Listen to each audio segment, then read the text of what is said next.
Start with the Pledge of Allegiance. Pledge allegiance to the flag of the United States of America and to the republic for which it stands, one nation, under God, indivisible, with liberty and justice for all. I salute the flag, the state of New Mexico, as the symbol of perfect friendship among united cultures.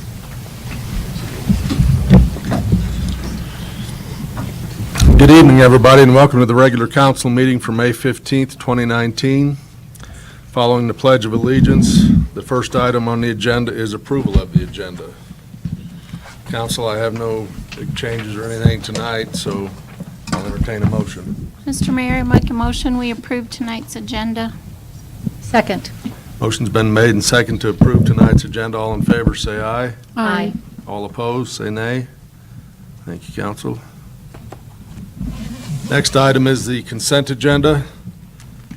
It's got the meeting minutes for our last one, librarian report, court report, police report, wastewater report, and call for public hearing. Mr. Mayor, I would make a motion to approve the consent agenda, removing item A and E for discussion. Got a second? I'll second it. Motion's been made and seconded to approve tonight's consent agenda, first removing items A and E. All in favor? Aye. All opposed? So the discussion I have on the minutes from the last meeting were on page 4 of 6. There is a comment down there under public meeting discussion and consideration. It says, Mr. Thomas McGill had a question about the capital funds and the wastewater plant, and Clerk Treasurer Juan Torres addressed his questions. I think when we're having a public meeting that maybe I would like to see what the question was and what the answer was. You'd like to fill out more of what Yeah, I know we've just, questioned and what Torres responded. yes, I would like to see that. On this particular topic, I think it might be a good thing, just because the facts that Juan gave about that, I think, were clear and important for the community to know. So I wouldn't have any objection to that, Mayor, just to adding in a little more detail on that. E. So on this one, I know I've asked many times for this wastewater department report, and I appreciate it very much. I do have a question, though. It looks like we are treating per month 757,000 gallons and reusing 275,000 gallons. I just have a question as to is our pond filling up, our reuse pond? Is it, since we're If you want to come up and answer that. treating more than half of what we're using? Yes, the pond holds about 7 million gallons, and it is filling up. As we know, and if you look outside, as green as it is, Right. we've received a lot of moisture. Mhm. The town's road department is using as much water as they can, but when we get these wet periods, Yeah. we're only using, about 250,000 gallons Okay, a month. And it's been trending up. If you look at the past reports, the lowest, I think, was about 100,000 for the month, and then we're up to about 250,000 now. As we get into the drier months, we're obviously going to use more. And when the town receives the second water truck, that's going to Okay. Okay. They're using about 4 to 10 loads a day at 4,000 gallons per load. That's up to 40,000 gallons a day. And when we get the second truck, that could be up to 80,000 gallons a day. And we know how we get into droughts. And Right. Right. It will drastically drop from there. Okay, thank you. And then I wanted to see if maybe at the next meeting we can get an update on the notice of violation and our asset management plan, since we're going into budget and ICIP, if maybe we could Okay. get some more. First time I ever heard mentioned around this country that we'll be going into dry period, or Yeah. normally we're always in it already. Yeah. Well, in New Mexico, they say no complaining when it's raining, right? So those were my only Okay, comments and absolutely. questions. Update the NOV and the, And I see you brought this. Is it part of this report? No, Bryce brought that in. Oh, okay. All right, okay, thank you.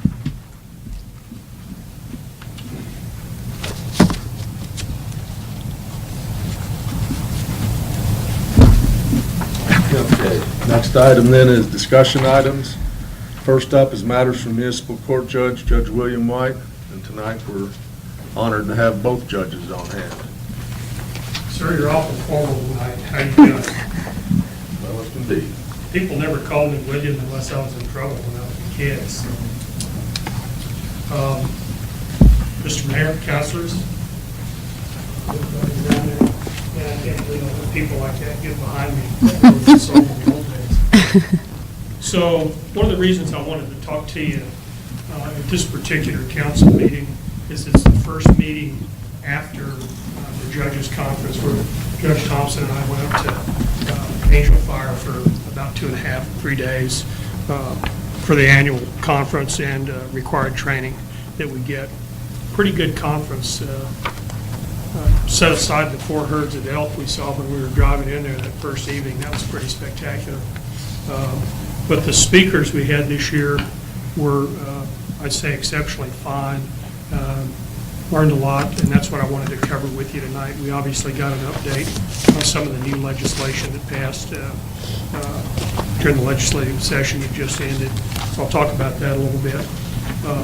Chief, I've got some information for you and your officers, and if you need a hard copy of any of this, I'll pass it to you, but you should be getting it from other sources also. So without further ado, a lot of this is stuff that Judge Thompson and I need to know about how to run the court in a compliant fashion.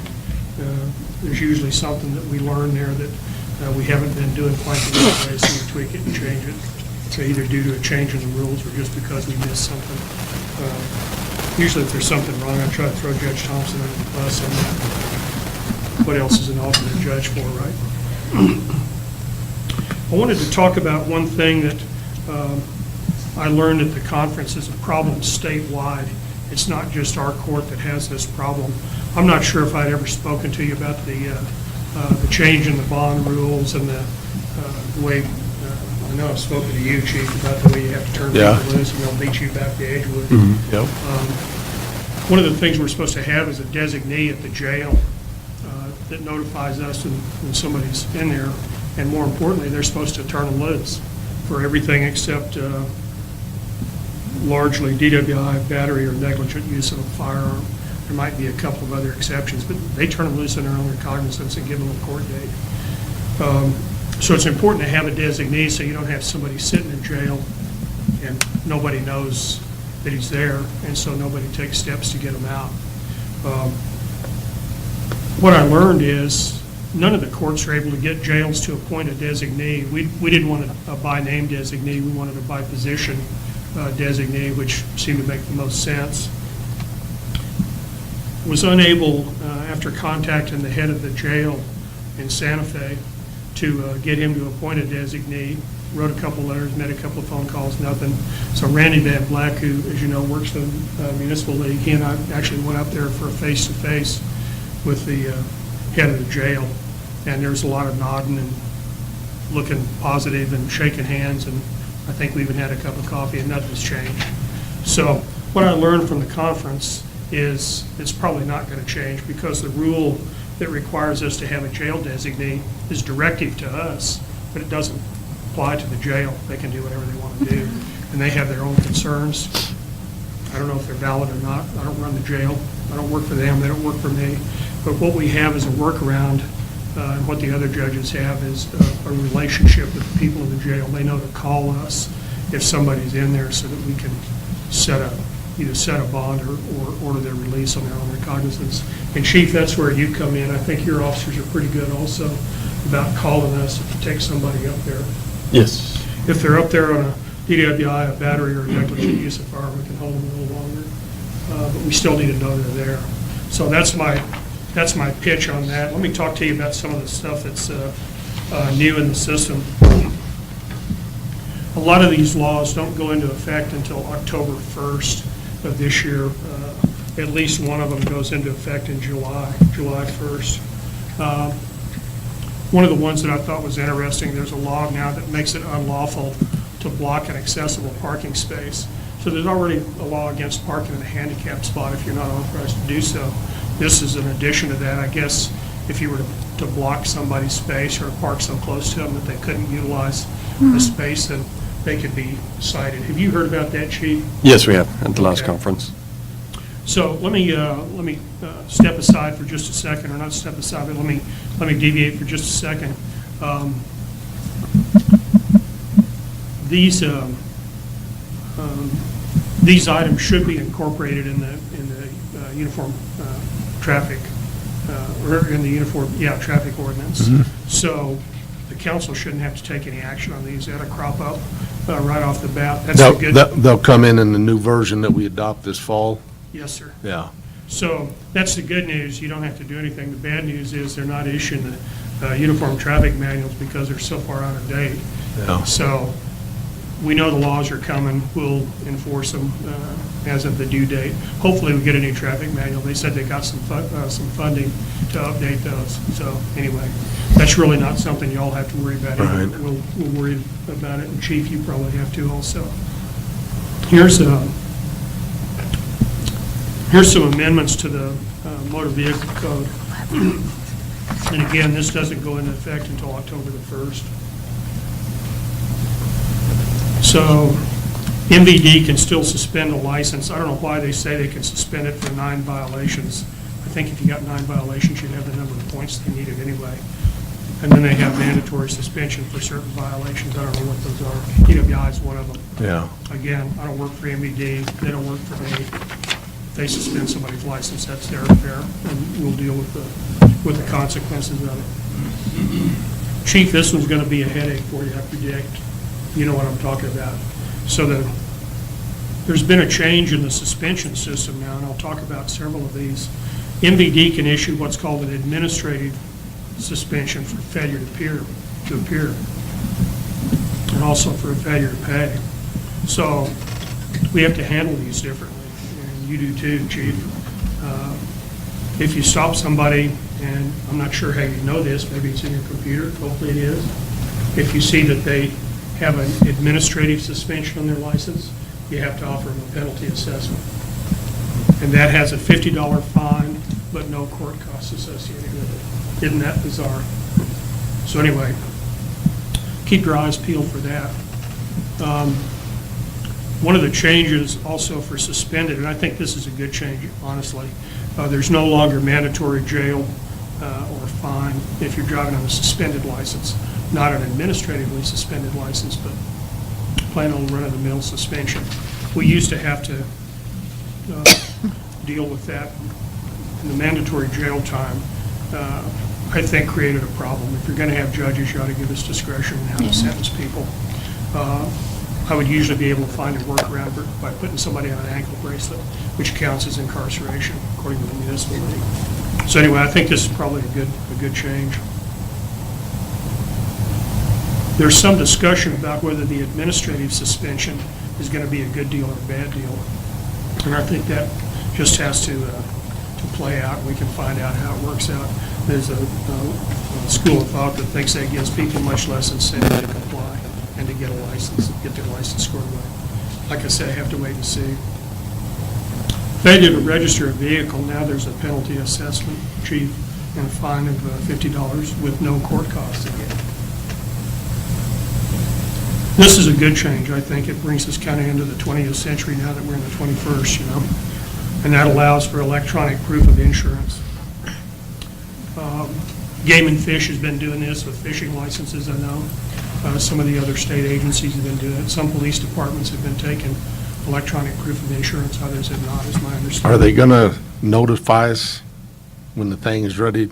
They used to do that. Say what now? They used to notify us when the Oh, yeah, when you're, registration was coming due or something. oh, yeah, they I don't still get do. them I anymore. got one, and they give you a lot of time, like 60 days out. So they're still I going to don't do get that. them anymore. Hmm? I don't get them anymore for That bigger I wonder, truck. I Yeah. wonder if they've gone to electronic notification. If so, I'm not aware of that. But, They used to send out a thing and, you know, Yeah, I need to card. get that re-registered. so I don't know the answer to that. That's a good point. Nobody raised that question. It wasn't mentioned by the They people. quit that, and giving- I think they even quit on notifying you on your license. Got no information on that at all. Yeah. So, I Used don't to know be the kind of answer. nice to get them little reminders. Yeah, it was nice for me to get them too. But maybe guys like you and me that are still stuck in the 19th century instead of even the 20th need to be aware of that. I don't know what they're doing. Let's talk about this electronic proof of insurance for a second, because this seems to me like kind of a no-brainer. Yeah, you can hand a police officer your cell phone, but then, not to point the finger at anybody in the room, but the attorneys started getting involved in this, and there are a lot of complex answers to simple questions. So this would make sense. I think most officers would probably know not to do this. If you hand a police officer your phone to check your insurance, that's what he's supposed to check. He can't surf your phone for child porn or drug deals or anything else, right? You got to get a warrant for that kind of stuff. And in this one, frankly, would never have occurred to me, but again, it's probably kind of necessary. I'm trying to take the sting out of my earlier remark. It's okay. You're used to it, aren't you? Definitely. So, one of the provisions in the law is that officers are not responsible for damage to the phone. So somebody hands you the phone, you go, whoop, well, too bad, phone's broken. And that's the driver's problem. So And what do you have on this electronic proof? You got it on your phone that you've got insurance? that's what I envision for virtually everybody. I'm not sure how else you'd get it. I guess maybe if you had a computer in your car, you could call it up on there. I didn't know that stuff was, I mean, they always give you the piece of paper and you got to show them that. Well, so there's different ways you can handle it. You can, I still keep a piece of paper in my car Yeah. because I'm used to doing that. But you can take a screenshot of the Yeah. piece of If you paper. do that. And it'll be in your gallery. You can do anything you want to do with regard to that. It doesn't specify how you provide the electronic proof of insurance. Yeah. And it doesn't have to be electronic. It can still be paper. So it's just an added convenience for people. Chief, you will need to have a department policy about whether an officer can accept the phone to look at it, or whether you want the person to hold it and show it to them, or however you want to do it. So, With that, we actually already do accept the electronic insurance from the site, so we just confirm the site, but we have the driver hold the phone and actually show us, that way we don't have any damage or anything that occurs, or any allegations of misuse. yeah, that's probably a good thing to protect your officers and to protect the department. So enough about that. As I say, a lot of complex answers to a simple question. Here's one that's changed also. Possession of up to 1/2 ounce of marijuana is now a penalty assessment with a fine of $50. Again, probably with no court costs. I'll still check on that. I believe that's going to be the case, because the way the law reads, you only pay court costs if it's a traffic violation or if there's a possibility of incarceration. Doesn't look to me like this, like either one of those applies to this. So probably no court cost, just a $50 penalty assessment.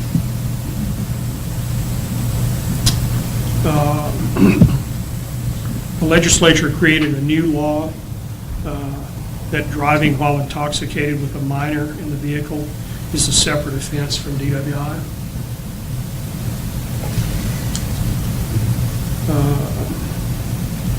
We had spoken before about the change in the law with regard to communities having the option to merge their municipal courts with magistrate courts. I continue to believe that that probably doesn't apply to Edgewood. However, it's a bit of a gray area in the law. There was quite a bit of discussion about that. The thing that is the puzzler for Edgewood is that a municipal court has to be within 25 miles of a magistrate court. So one place, the law would imply that that's any magistrate court, which would apply to us because we've got one in Moriarty there. Another part of the law speaks about a municipal court or a magistrate court in the same county, which would take us out of it. I don't know. If y'all want to get rid of me, you're going to have to do your own research on that. How's that?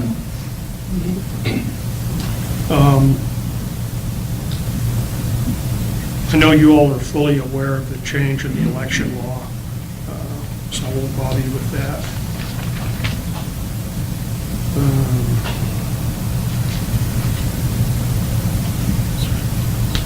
I think most of this remaining stuff, there was one other change. I was going to be sure to point it out to Counselor Abrams, but he's not here. So I'll throw this out as a matter of curiosity for you guys. The university police, if you have a university, now have jurisdiction over public streets and highways immediately adjacent to the campus. So anyway, that doesn't affect us here in Edgewood. So they can jump out on Central and Lomas and stuff now? You betcha. They can come get you. You're driving adjacent to the campus. I know for a well-known scofflaw such as yourself that gets to Albuquerque all the time, that's probably a great concern. Yeah. And that is all I've got. I've spoken too long. Judge Thompson, do you have anything you want to add? No, sir. Nothing? Nothing I missed? Judge Thompson, don't sit out there all night. Give us some little something. Make it worth our while. Come up to the microphone. Oh, no. Thank We you. can prove you were here. Thank you, Judge. Well, Mayor and councilors, I guess I will say this, that, and I'm gonna, I've told Judge White this a number of times, but I do want to say that I appreciate especially his support of me and training and, getting me in that courtroom. I'm in there pretty often, and he makes sure that I go to training and we talk about our cases. So I'm a fairly well-trained alternate judge, and that's not always the case in this state with alternate municipal judges. Many towns don't even have one, which is probably a mistake, but anyway, I just want to thank him for doing that, because there's really no point in having an alternate judge unless they're actually capable of doing the job, and he's trying really hard to get me there, so, and he couldn't do it unless y'all supported us, so I will say thanks for that.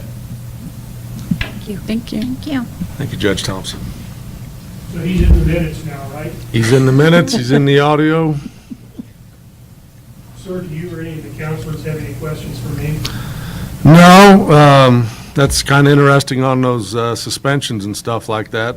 If you ever have anybody's ear, I sure wish they'd go back to notifying people when their registrations and licenses are coming due. I'll try to ask Kathy to call up there tomorrow and find out if that was a change in the law. I got a couple of notifications. Could be it's just on them bigger ones, because Gene's run into that with his dump trucks and stuff, and one day, you're looking and, well, you got an expired tag. You want to get that fixed, because the judge in this town is We're going to go to the alternate judge. Catch you when you go hunting. Thank you. Thank you, All right, guys. thank you. Next item, matters from the police department, animal control, IT department, library, and finance and administration. Discussion on how to allocate the $50,000 in capital outlay funds for the town of Edgewood, the language of which is specific to spay and neuter clinics, neighborhood watch programs, public Wi-Fi programs, and youth programs. Taking point on this. I'll do it. All right. The town was given $50,000 in capital outlay funds for programs in one of the supplemental spending bills this year. Two things, really, first. The funds are not yet available for the town. DFA is working diligently to get the capital outlay award letters out, but they have a lot of capital outlay this year, so we still don't have those letters. That makes this upcoming conversation a little bit theoretical, because we don't have the money yet. Right. But I know at the meeting, at the budget hearing, we talked about having staff give out some ideas for how they would spend that money. And that's what we're going to do first before we talk about programs we're already doing. The other thing is, I know there was some initial questions about who we got that money from. And I was able to track down that legislator McQueen was, or Representative McQueen was the legislator who awarded us those funds. So that being said, I talked to Chief and I talked to Andrea, And Jesus initially, although he still has some grant funds left for Wi-Fi programs, and they were going to start to talk about how, when that money comes available, they would spend it. So I'll turn it over to Chief. Mayor, council? Could I ask a quick question Sure. first? Carla, so this is capital outlay for sure? Because they were calling this It's a House supplemental Bill spending 2 bill. Junior. Yeah, junior And spending bill. From the one that I read, it said that it was general fund through DFA to us, but I never saw anything that said that it had to be capital outlay. Well, the interesting thing is all capital outlay this year is general fund. They're not selling any bonds. Right, So all the capital outlay is general funds this year. okay. But I guess what I'm saying is the use of the funds, we're not restricted to capital projects, like capital No, outlay? this one is specific to programs, but it Right. came through the capital outlay junior spending bill. Okay, thank you. Yep. Chief? Okay. Mayor, council, so we have several programs, as you know, that we sponsor, or we take part in throughout the year, involving youth in our community, involving just general members of our community.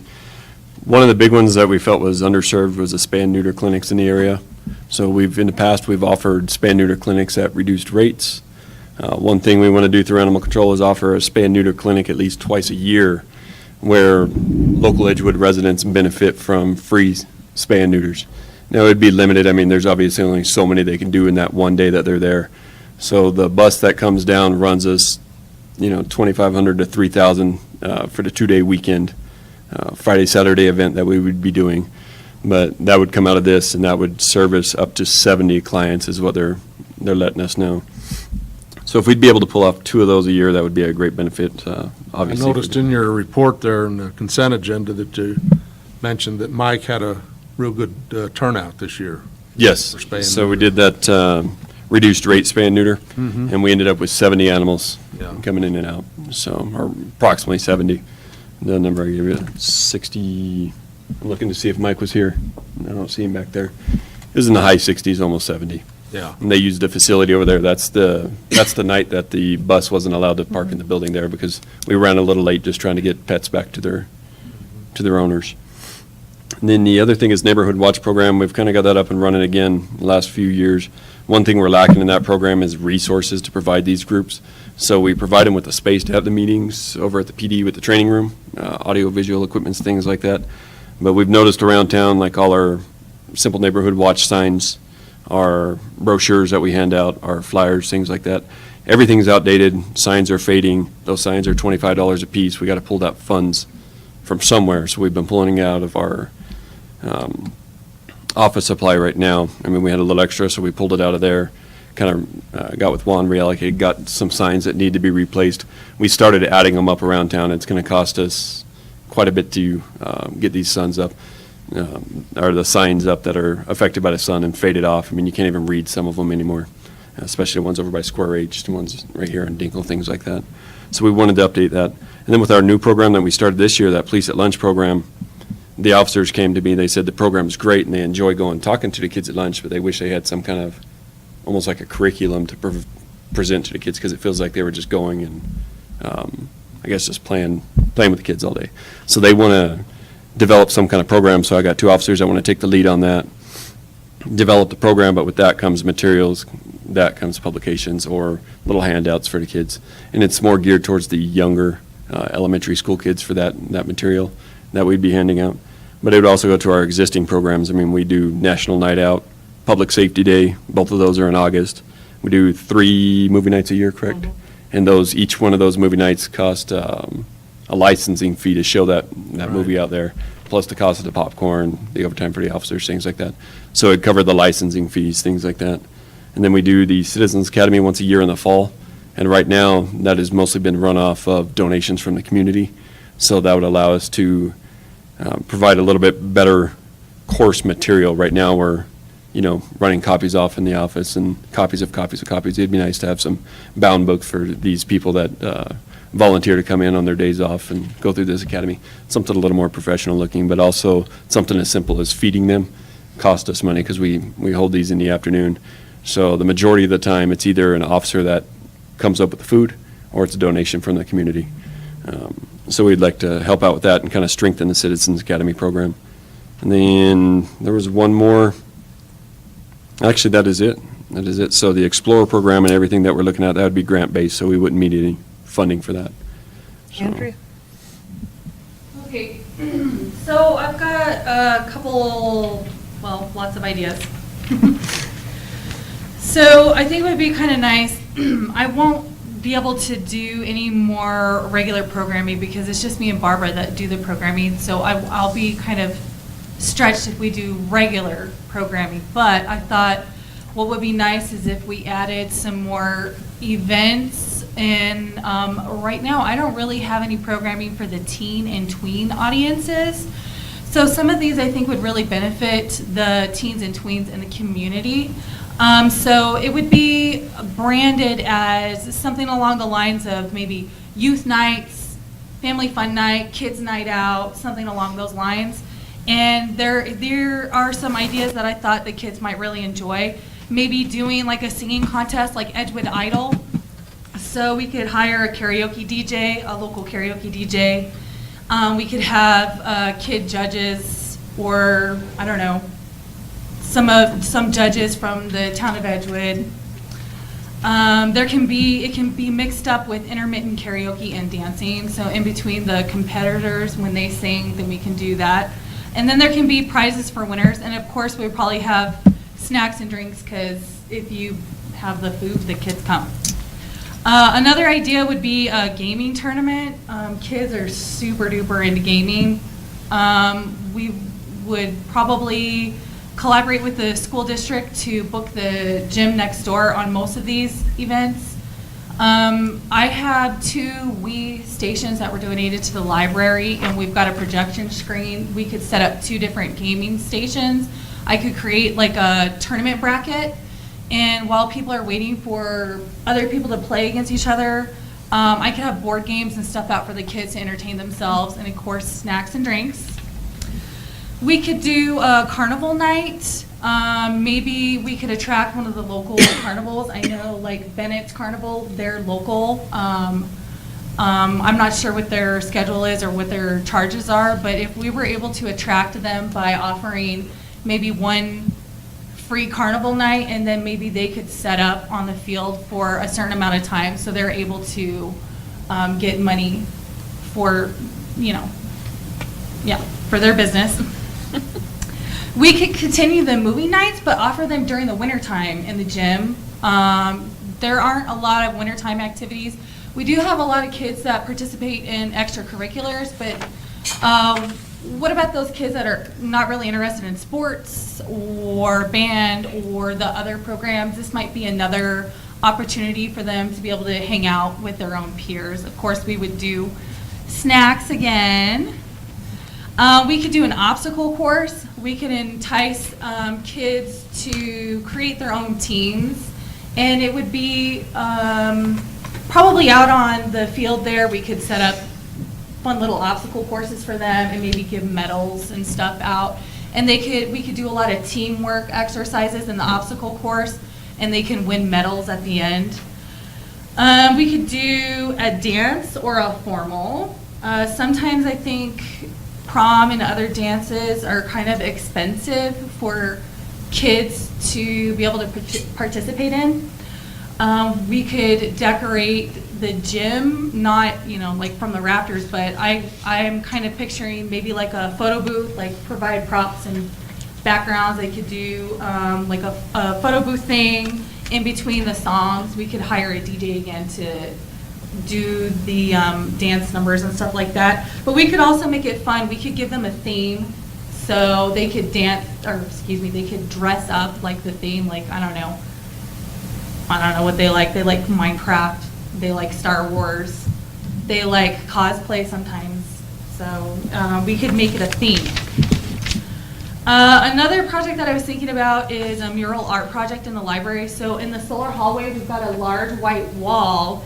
And what I would probably do is paint the wall in like a black and white design, and prepare do you know those blotters like that you use for bingo nights? They make large ones for paint. So I would pre-fill the blotters, and they could it would just be kind of like we talked about before, passive programming. They could pick up the paint blotter and go and paint into the like black and white design, and then that way they can contribute to something fun and pretty in the art and take kind of ownership and some artwork in the library. Another thing, we could do a teen/tween library hangout area. Right now, I do not have an area for them to kind of congregate in a comfortable setting. So the 2 gaming systems that we were donated, we also were donated with a flat screen TV, but the volume doesn't work. So I was thinking it would be nice to maybe have Bluetooth gaming chairs, so we don't have loud gaming sounds in the library. They can sit in the gaming chairs and they can listen to the games while they're playing. We could do Dance Dance Revolution. There's all sorts of other games. There was a bunch of donated games as well. If we could purchase a newer, nicer, larger flat screen TV to do the gaming on. It would be nice to have ground seating, maybe a couple of small tables, more board games for the kids. I know it's just basically a place for them to hang out amongst their peers. It's a comfortable place, but we also have passive programming choices for them to do, so they're not just kind of goofing around. Another thing that I would really like to see, more museum passes. Right now, we just have 3, and I'll be talking more about that later. But there's so many different museums here in New Mexico, especially that have cultural significance specifically to New Mexico, historical significance to New Mexico. I think it would be really nice to be able to purchase passes to maybe the Tinkertown Museum, the Soaring Museum, Wildlife West, the International Balloon Museum, the Albuquerque Museum, the Georgia O'Keeffe Museum, maybe the Santa Fe Children's Museum. So usually what we've seen is half the battle of being able to provide cultural opportunities to the community is because we're so spread out. And then the cost of bringing cultural activities to Edgewood is usually pretty pricey. So sometimes we're able to bridge that gap by offering the museum passes. So they would circulate for about a week or so, and it would provide free entry into those museums. Usually I have to collaborate one-on-one with each museum. So I would probably reach out to the ones that I would like to get and see if they offer it. Some won't do passes like that for public circulation. Another thing that we could do is, because we've got the park right out here and we've got lots of play area space out there, is I could get together some activity kits where the kids could, or adults or whomever, can check them out. They can take them home and play with them, or they can take them outside on the playground and play with equipment. So some of the ideas that I was kind of pushing around in my head was we could do a movement activity bag. We would provide like a yoga mat, some dancing ribbons, maybe dancing scarves, a couple of DVDs or instruction booklets or something. So it's similar, and I'll be talking about our learning backpacks, but it's similar in that aspect to the learning backpacks where they can check them out. It's got a bunch of stuff in there that they can play with, but it would encourage movement, activity, exercise, that type of stuff. So I've got lots of ideas, and I'm done for now. Andrea, Thank you. don't go anywhere, just stay up there. Oh, you want me to? Oh. Yeah. Next item's What- presentation well- of schedule 2019. Right before that, we talked a little bit about Wi-Fi programs in there too. And Jesus is there's already Wi-Fi at the soccer field park. He's gonna put in Wi-Fi at the community center park with some of the funds left over from the Attorney General's grant to us. But we also talked about maybe putting Wi-Fi out to this park. And that might be where he can spend some of that money. And then it would be in all 3 parks. I see cars parked out by the pavilion tonight. Yes, they use the Wi-Fi all the time. And I know Chief covered animal control, but yes, what we were up with next. Go ahead. Sorry. Presentation of scheduled 2019 Town of Edgewood program event offerings. Do you want to do that? Yep, all yours. Okay, so this is going to be kind of a long presentation. So we're going to do something I like to do with my story time participants. Stand up. Everybody Oh, stand come up. Stand up. It's okay. We're all adults here. Stand up. We're going to do a breathing exercise. And pretend, what I like to do is we like to pretend that we're tires. And you're going to take a huge breath with me, and you're going to use your, the mayor's giving me fish eyes. You have to do it. We're going to pretend like your belly button is where the air is going to be coming out. So we're going to take a huge breath all together, and then we're going to slowly let the air out. Okay, ready? Take a deep breath. And then let the air slowly out. Do it. I am. You can't hear because you're talking so loud. One more time. Give her some arms. Give her some support. We don't have room. Slapping each other around. You may sit down. Okay. So, just to let you know, you need to pay attention during this presentation because there will be a test afterward. No more breathing exercises, but there will be a test. But I have prizes. Whoever answers the question correctly. She's got chocolate. Okay. So let's go ahead and start out. I do have pamphlets on the regular programming. So let's talk about the regular programming first, and then we'll move on to the special events. But what I wanted to show you as well, do you have the mouse? I wanted to show you where you can find all of these, because I think sometimes it's hard to find things, and it's hard to hear about things. So there's a couple of different places where I publish our events and our programming. The first of which is the Town of Edgewood website, not the sewer. And if you've not been to the website, it is www.edgewood-nm.gov. And so you'll see here is the home page. You're going to want to scroll down. The first place you can find it by scrolling down is all the way over here on the calendar. And you can click on the calendar. I post everything that we've got going on, regular programming and special events. And you'll see here that we've got weekly story time, our regular programming. We've got our Drop Everything and Read. We've got the book sale, the spring cleanup event that we just had. So this is a really excellent resource for a lot of the things that we've got going on. Another place you can find this same information is right under here, under departments. Here's library, click on library. This just gives you a more detailed description of what we've got going on. And over here on the left-hand sidebar, you'll see library programs and library events. Library programs, we've got everything listed here. And library events, these are the special events, they're not regular programming. We've got everything here, so you can click on that. This is everything that's coming up that's a special event. I have a question. Can you sign up for alerts like you used to receive what this is There should be an doing? option. So from the calendar, you can. So you can integrate the calendar into your own iCalendar, but I don't think you can sign up from the page directly like we could before. So if we go back to the calendar, which is on the home page, you scroll down, click on calendar,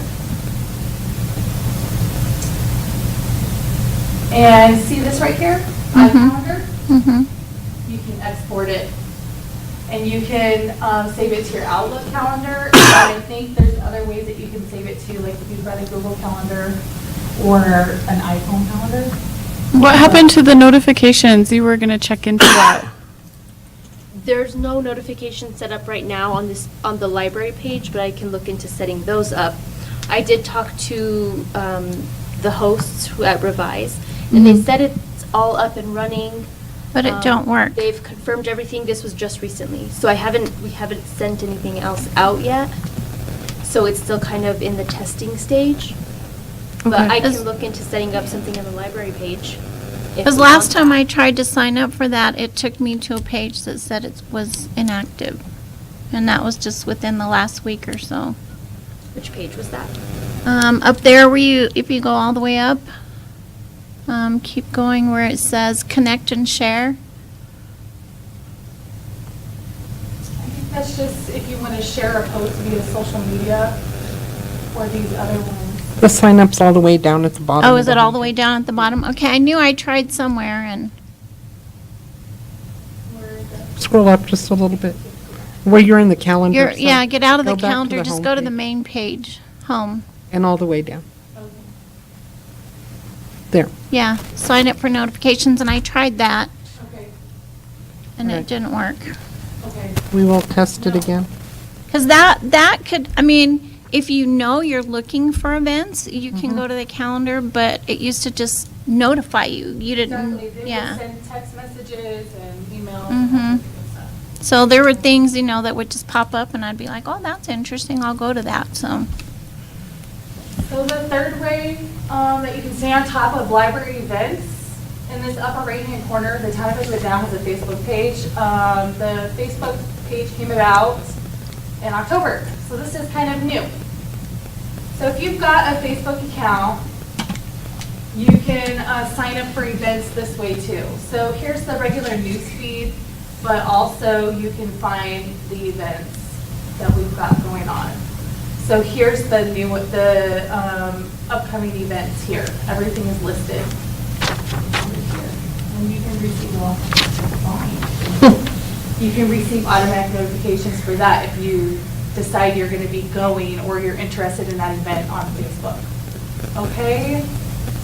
So, let's move on and let's talk about some of the programs that we're going to be offering. I don't know if everybody had a chance to take a look at these, but I've got all these here. Again, I'll refer to the website if you want more information.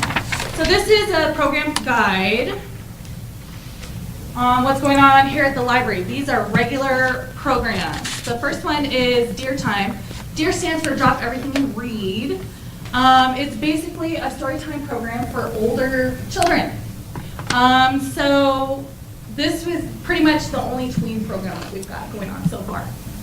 Basically, kids come and listen to a chapter book. Usually they pick a classic work of literature, and then they'll eat snacks, and they'll do an activity. So some of the things that Barbara will have them do while she's reading is sometimes they'll do adult coloring pages, like those really intricate coloring pages. They'll do all sorts of fun things.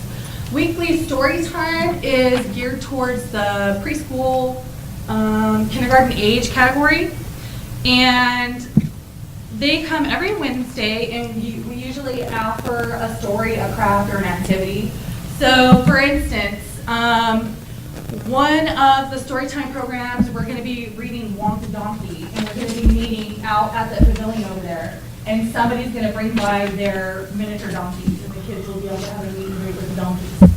So we do all sorts of fun things. So it's not just like we're not just a one-trick pony in that area. So the summer reading program is usually an annual thing. We usually start registering people around May, which starts next week actually. And the summer reading program is part of a nationwide collaborative program to get kids to read during summer to bridge that reading gap. So studies have shown that if kids do lots of reading over the summertime, then they are more prepared for the next school year. And so that's kind of the whole idea around that. So to celebrate that, we usually offer about an 8-week program that's free and open to everybody. You don't have to register to participate, but we do like to have registration because we like to keep track of how many hours the kids have read over the summer. So we kind of try to challenge them to read over the summer. They keep track of their reading with a little reading log, and then they turn it in for a prize. So every time they read, they get positive incentive to read more and more and more. And this is usually a program that we start planning for in January. because it's usually our biggest program of the year. We get usually about 75 to 100 participants each event. We usually hold about 8 to 9 events. And we usually get a lot of community support. So we'll host a pizza party, a free pizza party at the end of the year for the kids every year. So it's kind of tradition. And Domino's sponsors it every year, which is fantastic. So it's not all about the events, it's more about reading. But this year's theme is Universe of Stories. So the 50th anniversary of the moon landing is coming up. So that's why that particular theme was chosen. So we have been collaborating with several other organizations, educational organizations in the area. This is online as well, under the summer reading program webpage. But we've got Explorer coming out, we've got Curious Chris, the singing scientist. He basically sings to the kids, but they also learn about things. So he's probably going to be in an astronaut suit this time around and talk about the events leading up, or sing about the events leading up to the moon. We'll be hosting space stations here, so we're going to have different stations set up throughout the library and a planetarium set up in the gym next door. So we'll split everybody up in about groups of 15 or so, and then every 10 to 15 minutes they'll rotate to a new station. So we'll have library staff and other educators helping out with that. There's another person from the Dark Matters Astronomical Society. He's going to come out and set up the solar scopes for the kids to look through as well. We also have the National Museum of Nuclear Science and History. They're coming out to do some fun things with the kids and educational activities.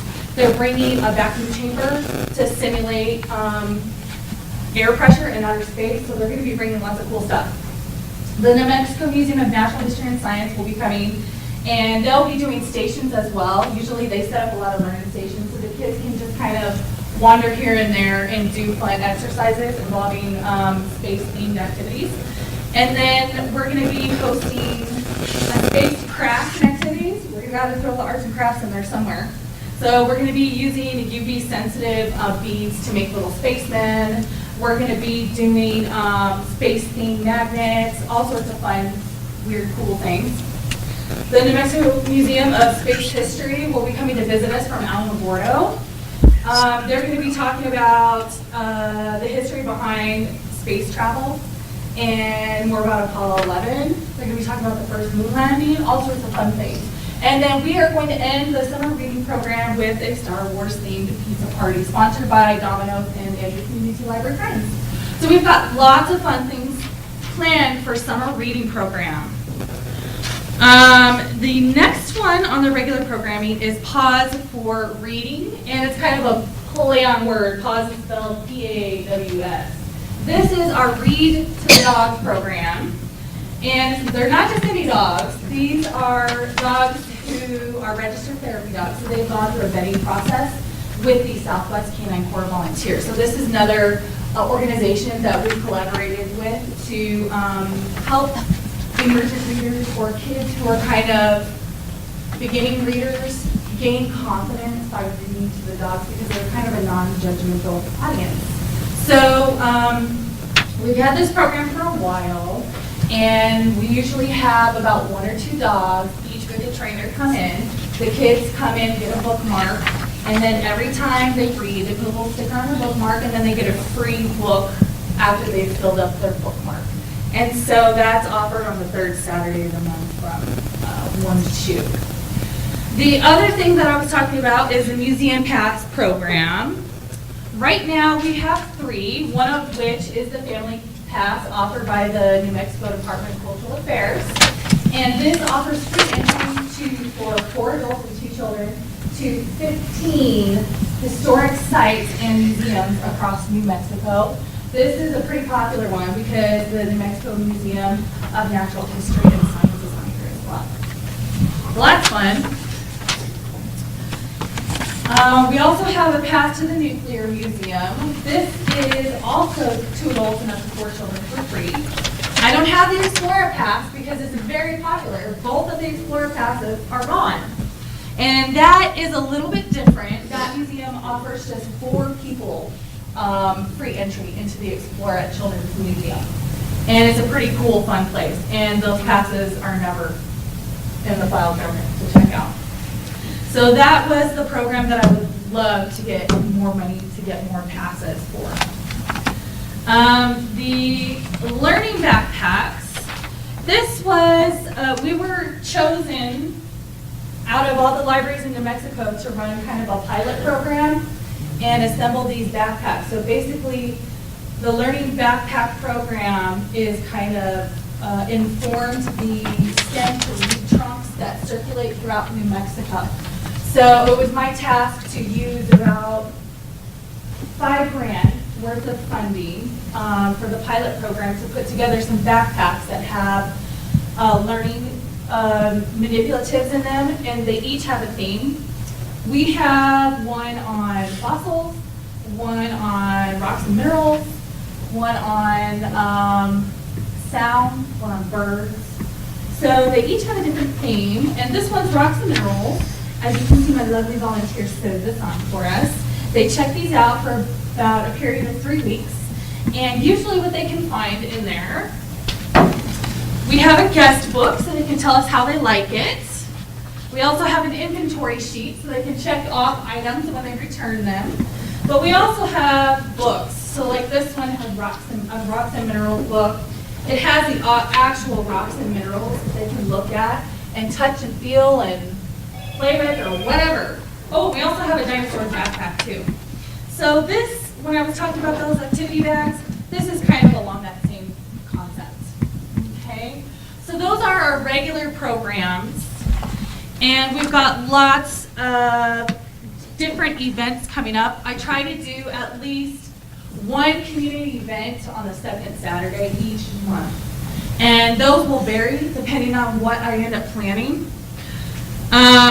So I have like a 6-page long list of all the programs. I won't read all that out to you.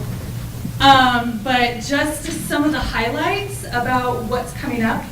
We have Amazing Science coming up soon on May 28th.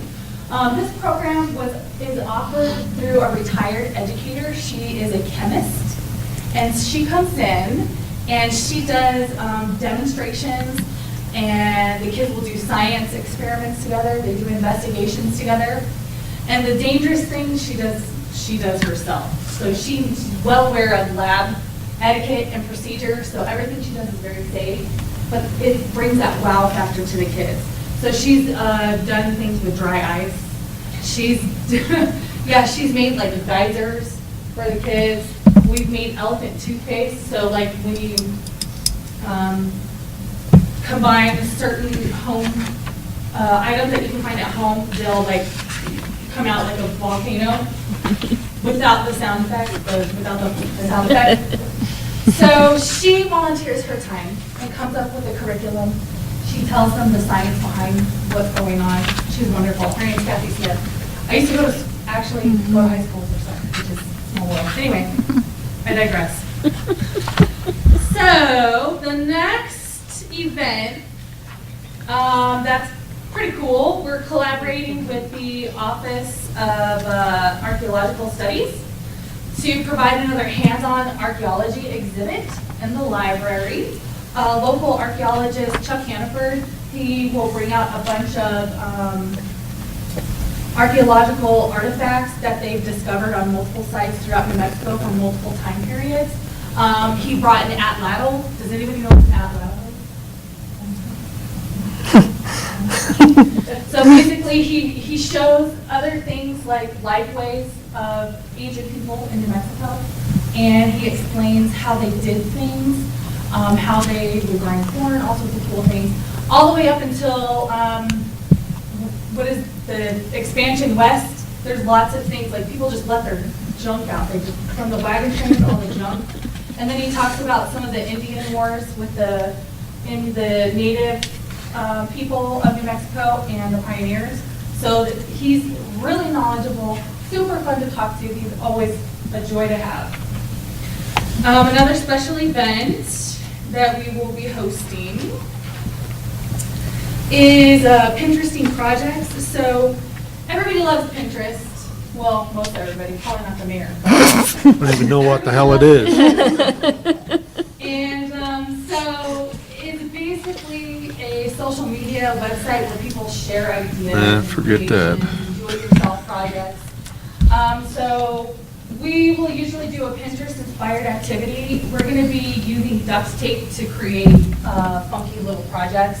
Like you can make pens, you can make wallets, you can make flip-flops out of duct tape. It's a very versatile, medium nowadays. And it comes in all sorts of cool colors now. So everybody loves that one. So we're going to be doing that one again. We've done it in the past like a couple times. We will also be hosting an osteoporosis screening. We're collaborating with OsteoStrong. They'll be coming in Saturday, July 20th.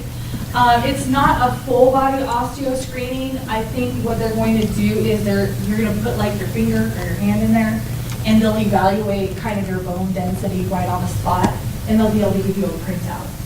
So they're offering this free to the community. They are a for-profit, but I told them that they have to do something free if they want to come in, which they've been lovely. So we do have some more amazing science events. And then I'm working on another community event. There's a really good local musician. His name is Jordan Wax. He performs regularly at Story Times in Santa Fe. I'm trying to get him to come here to play some native New Mexican traditional music. So he knows how to play the mandolin. He knows how to play the tambourine. I mean, he's like a one-man band. He knows how to play. He had a harmonica on him. He was playing the mandolin and the tambourine at the same time. He's amazing. So I'm hoping we can get him scheduled for August 10th. So does anybody, it's quiz time. Okay. For the baby Ruth, when is weekly story time? Weekly. Wednesday at 10:30 a.m. Good job, you get that.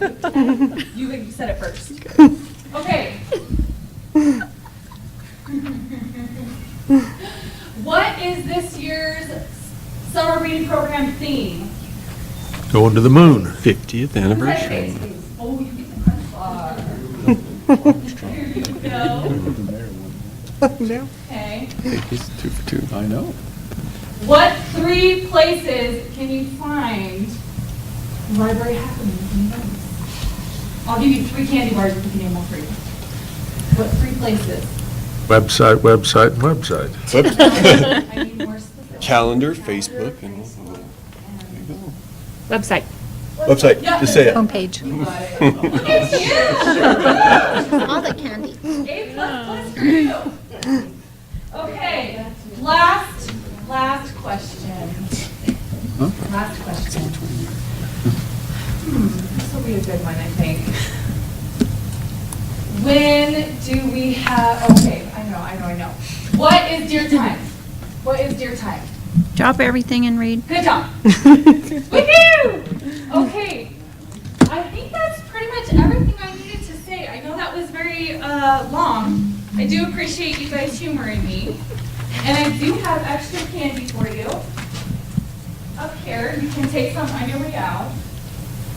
And I have the library program guide for you here as well. So please feel free to take one of those as well. Does anyone have any questions for me?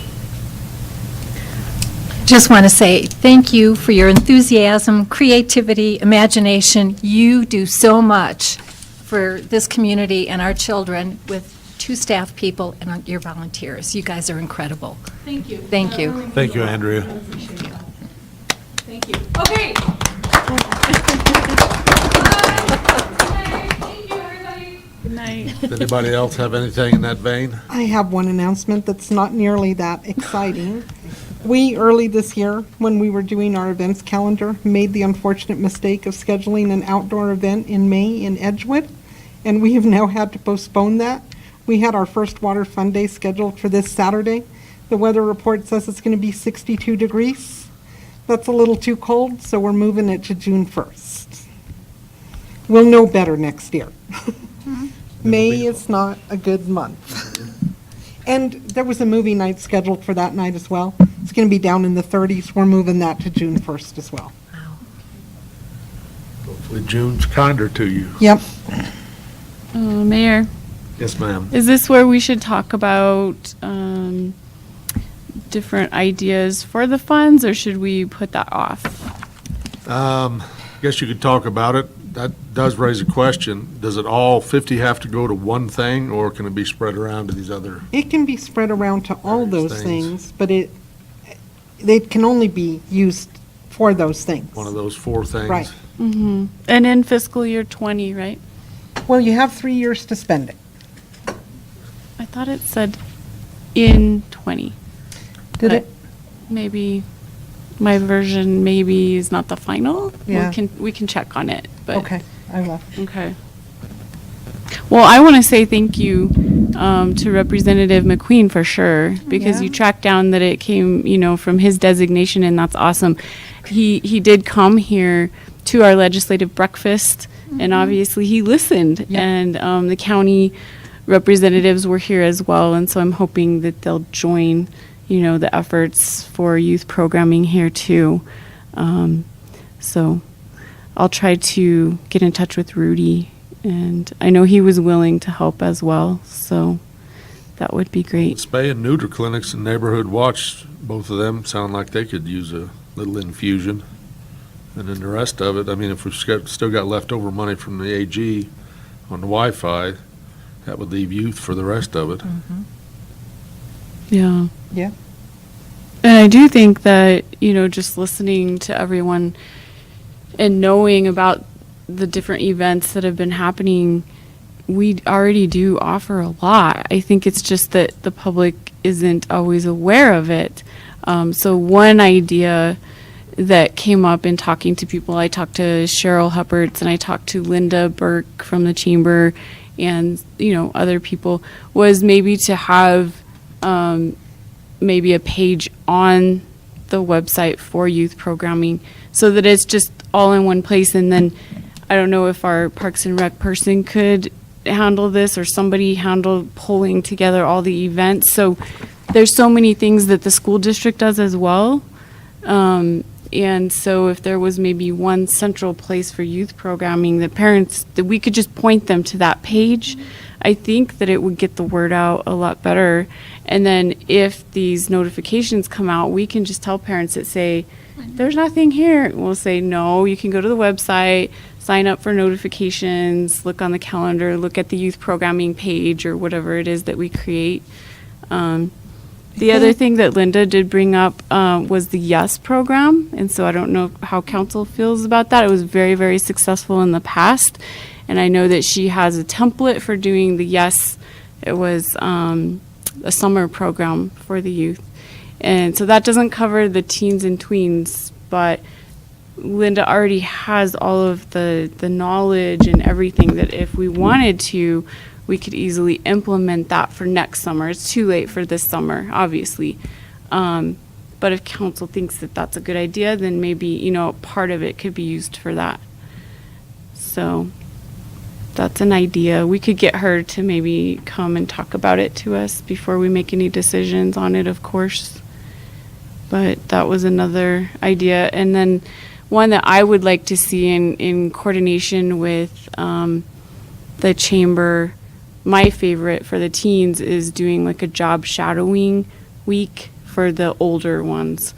And so if we could put something into place for this summer for that would be great. And that's not, you're basically just getting the businesses to agree to have a student shadow them for a day or, however we want to sign up. But I think that we could coordinate with the chamber or the chambers on that. So that's the comments that I had. I think there's a lot of good ideas out there. And I had some ideas too. I know in the past we've worked with Sandia Labs Credit Union to do some kind of financial, like it was a one-day thing, financial, get kids involved in, financial planning and stuff like that. And then entrepreneurship. There's a company in Albuquerque called Fat Pipe that it is run by young people to encourage young people to look into entrepreneurship. opportunities. And so those are something too that I think we could maybe implement this summer with some of that money too. That would be geared more toward it sounds like we have a ton of stuff for little children. But I think, if we could put together some kind of programs that would, somebody else had mentioned, a GED program, for like dropouts that have, that are teen dropouts or something like that. But I would like us to use this money kind of for new programs to help with the youth in our community, and then see if we can't find a way to sustain them later on if they're successful. I am meeting with a group of entrepreneurial minded young people and their leaders on Friday night. So after I talk to them and get their ideas, next council meeting I'll be bringing back kind of what their thoughts are, what they would like to have. So that's my input. Good. And I guess my input is, this is not recurring funding, this is just a one-shot deal. So I guess my thought is to kind of spread it around. Chief had some needs, that he could use the funding for instead of taking it out of the department budget. And I think Andrea had some wonderful ideas too for the teens and tweens. So I'd be hesitant in starting, any kind of new program, knowing that we won't be able to sustain it. So I don't think this is going to go very far. And one other thing I wanted to say, I've heard some mothers talking about during the summertime in the playground out there, how you got to come early or you got to come late because it's too hot to be there in the middle of the day. And I know these funds can't be used except for what's specified here, but I thought if somewhere along the way we can get some kind of shade awning or whatever you call those things to cover the play area, then those could be used maybe more fully in the summertime. Well, that's Good a idea. thought. Anything else on this one, Carla? Nope. Okay. Next item then is public comment. You guys got the sign-in sheet?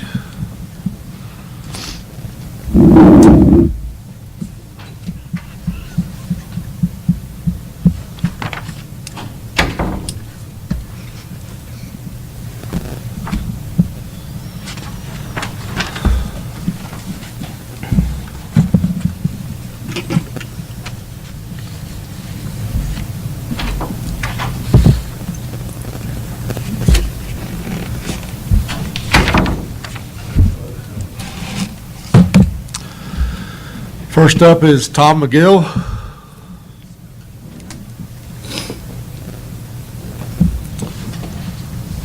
Hi, I'm Thomas McGill, 12 Buck Road, and thank you for the opportunity. I'm here about what I consider a safety issue. Church Street is due to be paved soon, and the engineering may be going on right now, I don't know. But I've walked Church Road pretty much every day for the last 5.5 years, along with the adjacent roads, and I think I have a couple of comments I would like to make about it. I would point out that the unpaved portion, the portion that's due to be paved, is relatively safe for walking. It's about 25 feet from scraper blade to scraper blade, and there's room for traffic to go around you. But the western portion, the paved portion, is very dangerous. It's because, in my opinion, it consists of 2 lanes of 10 foot wide with very little margin. Adjacent to the margin is a pretty deep slope down into the ditch, to a fairly deep ditch. It's marked with double yellow lines. The eastern portion is not marked at all. It really doesn't have much of a ditch. I would also walk on Quail Trail, which is a similar situation. Half is paved and half is not. The paved half is more dangerous than the unpaved part. So I would like to point out there's a difference between rural and city roads. I don't have much time, so I can't discuss the 20 reasons you can't do this. But what I think is that when you design, and my criteria at this point is it should cost nothing else, just no more cost. I have options that do cost something, but this is a no-cost option. When you do design the road, and it's simply leave, I will point out also that Williams Ranch, which I also walk, has 12-foot lanes, and it has 18 to 24-inch areas on the side that are relatively flat. And the contour is relatively gentle down to the ditch. And the ditch is relatively shallow. So the problem, as I see it, is that the lanes are 10 feet wide. That's barely enough for a car and a person, or not enough for a car and a person. There's no place enough for a person to retreat to when a car comes, and it's illegal to cross the double yellow lines. So you have a situation that can't possibly work. So what I was proposing is that when you design the extension, the pavement for the extension, you leave something like 18 inches of relatively flat, compacted material that resists weeds along the side. And when you profile it, the next 3 or 4 feet should be a fairly gentle slope, something that the lawnmower can get to easily, and you should be able to use the smallest lawnmower the town owns. Or in the case of Williams Ranch Road, there's a citizen out there who has a small tractor that cuts a swath along the edge of the road. This is important because it's an additional place to retreat to, but also because there's snakes every day, and you will be able to see the snakes. There was a snake today that was run over, so I see snakes almost every day. I think a double yellow line should be replaced with a single white line or a dotted white line, so that on a country road, everyone knows you have to go around farm equipment. You just use the whole road when there's not a car coming, especially when there are no obstacles to the view. It's a straight shot. So what I noticed even today when I did my walk, someone inched towards the double yellow line so they wouldn't cross it and got just as close as they could on Williams Ranch Road to me. I'm a good walker. I wear reflective gear. I stay as far left as possible. I walk single file. There's no safe way to put people and horses and cars and bicycles all together on the same road. This is better than what we have.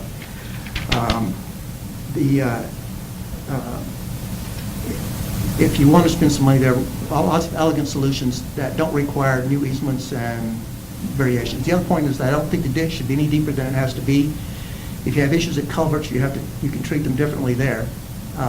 But when I walk Church Road right now, the only erosional problems are where the ditch is completely, where the edge is completely treated poorly, or where the water runs laterally across the road.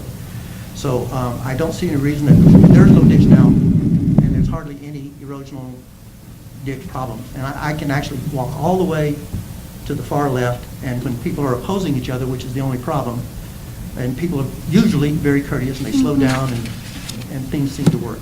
Right. That's my point there. I'm trying to, this is not very long, but I'm told that we can't really speak about the budget yet, but I could speak a little bit about my opinion about the budget at this meeting. It's in the form of a question. If we couldn't have a public discussion, I would have asked the librarian what her concept was for the library in the early middle 21st century, but she answered that very well, so I don't have to ask her that. I was a little concerned, I'm old, I'm very old, so having video games in the middle of the library seemed weird to me. But I did have some options that I was going to suggest, including ideas like purchasing software licenses and digital information. And I was going to point out, when I taught at UNM in Los Alamos, we helped Los Alamos high school students with their presentations for their science projects, for example, with their very professional presentation materials. At that time, East Mountain and Los Alamos took all the honors at science fairs, and I regret that it's now video games. I think we missed a point when we looked at all these people out there under the canopies using Wi-Fi in their cars at night. That seems to me a logical progression for a library whose original function has been changed drastically by technology, that providing information through the internet, digital materials, and so on is a place that the library should take a position in. And Wi-Fi is ubiquitous now, so maybe it's not entirely their responsibility, but I'm just saying that if I were the librarian, that's where I would want to go, is digital, video, all the technical arts. And I would try to keep it, and this, this reminds me how old I am, but I think the library serves an educational purpose. And I regret that I'm not sure where you get that now.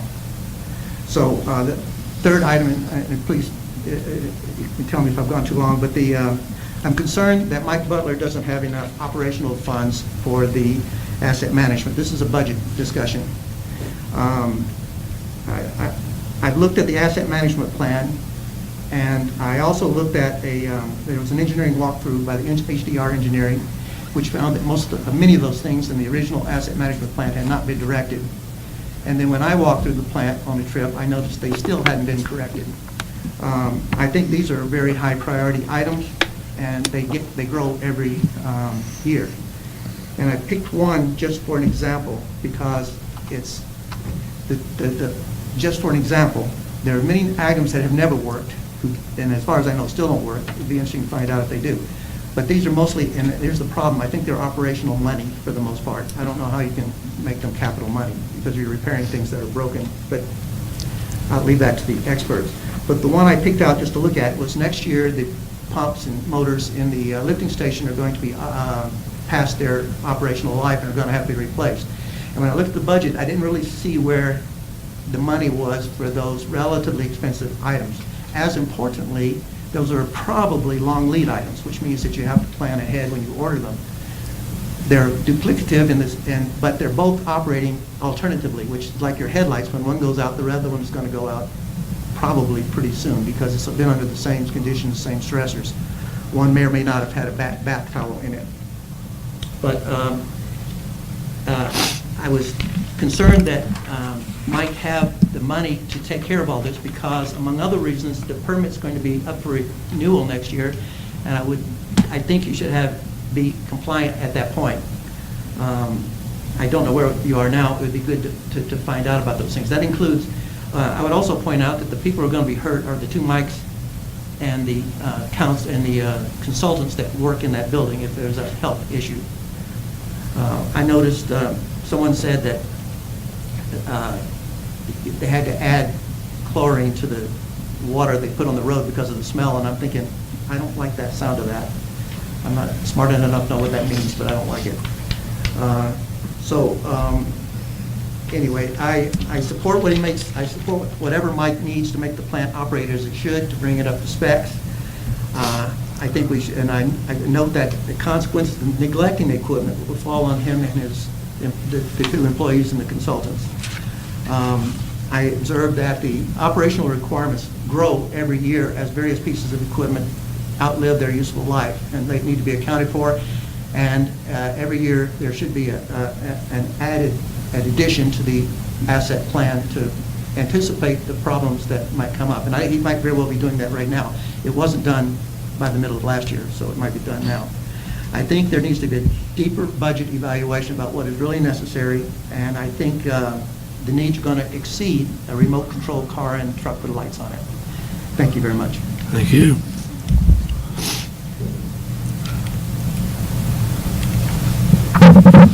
Next person up is Bryce Simons.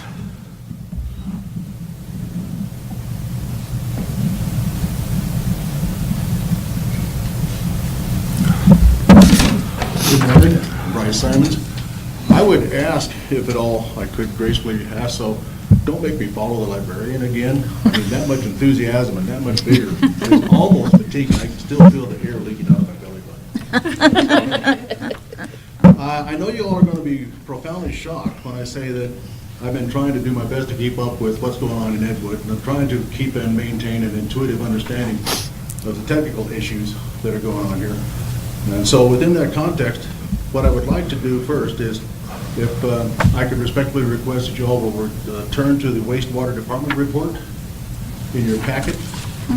Under right the after the police department report.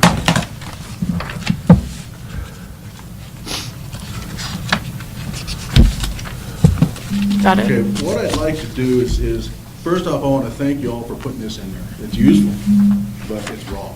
It's really, really raw. I've been doing reports not necessarily on wastewater, but of a similar context and nature for over 35 years. And to say this is complete, to have this ready and offered for public distribution is premature, to say the very least. If you look at that, first off, there's no units on there of any kind. Most reports should have some sort of an identification to let the people who are looking at it know and understand what it is they're looking at, how to evaluate it in terms of limits, how to evaluate it in terms of what it means.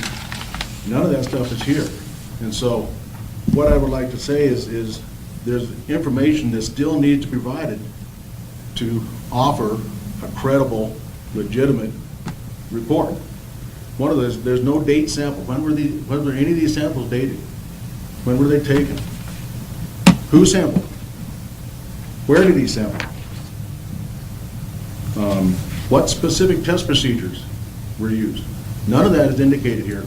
And as a case in point, fecal coliform, I've been calling around trying to get my arms around what this test involves, and I can't find any local labs here that run the fecal coliform test. But what they do run is the E. coli. So what I do suspect is that the number that's being reported here is not actually the fecal coliform test result, but the E. coli test report. That one's an indicator of the other, but I understand that they're not the same. Okay, the NMED requires us to have the fecal coliform value. Or we need to get the NMED to change the permit to acknowledge that since that can't be done, the E. coli should be acceptable. But right now, that's not on the permit. I think it's also interesting to know who tested the sample. When did they test it? Where did they take it from? None of that stuff is there. So I would ask formally that with this report, we get a lot more information. With that in mind, I did hand out a sheet that I've developed so I can take a good look at and get a handle on how things are going, how things are being done, how things are comparing against what they're supposed to. That's that Town of Edgewood sewage effluent treatment test result spreadsheet that I put in front of you all. And if you look at that, I've got some definitions so anybody who looks at this can get a handle on what these numbers mean, can kind of sort of form some sort of an understanding of where these numbers are supposed to be. And what I find is interesting, there's two values on there that seem to exceed what the NMED requires. If we look at the total dissolved solids, it's supposed to be 1,000 milligrams per liter. Every single month we've been exceeding that. Okay, if we look at the chlorine, that's really interesting. Only 1 month have we just met the maximum, and every other month we've been substantially above it. That would tend to, I think, to a certain extent acknowledge why Mr. McGill had noticed people smelling chlorine on the road treatment. So what I would like to ask, I would like to formally request on the record that this summary that I just handed out be included in the minutes for this meeting when those minutes are published. So with that said, I appreciate the information. I think we're headed in the right direction, but I still think we've got some work to do. Thank you. Thank you.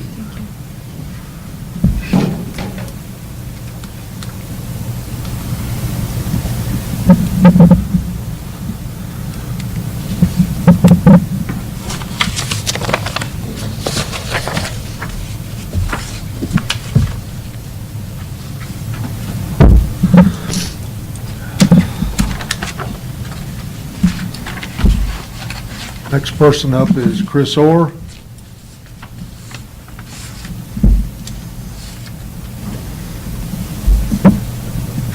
Mayor Bassett, honorable council members, Chris Orr, Coyote Crossing Estates, here to talk about Horton Road.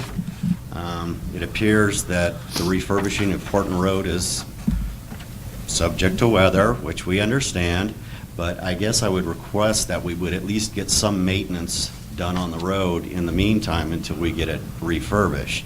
Specifically, there's getting some pretty good gullies, channels from the water running down on there. Where the dirt now meets the frontage road, there's a pretty good sized pothole right there.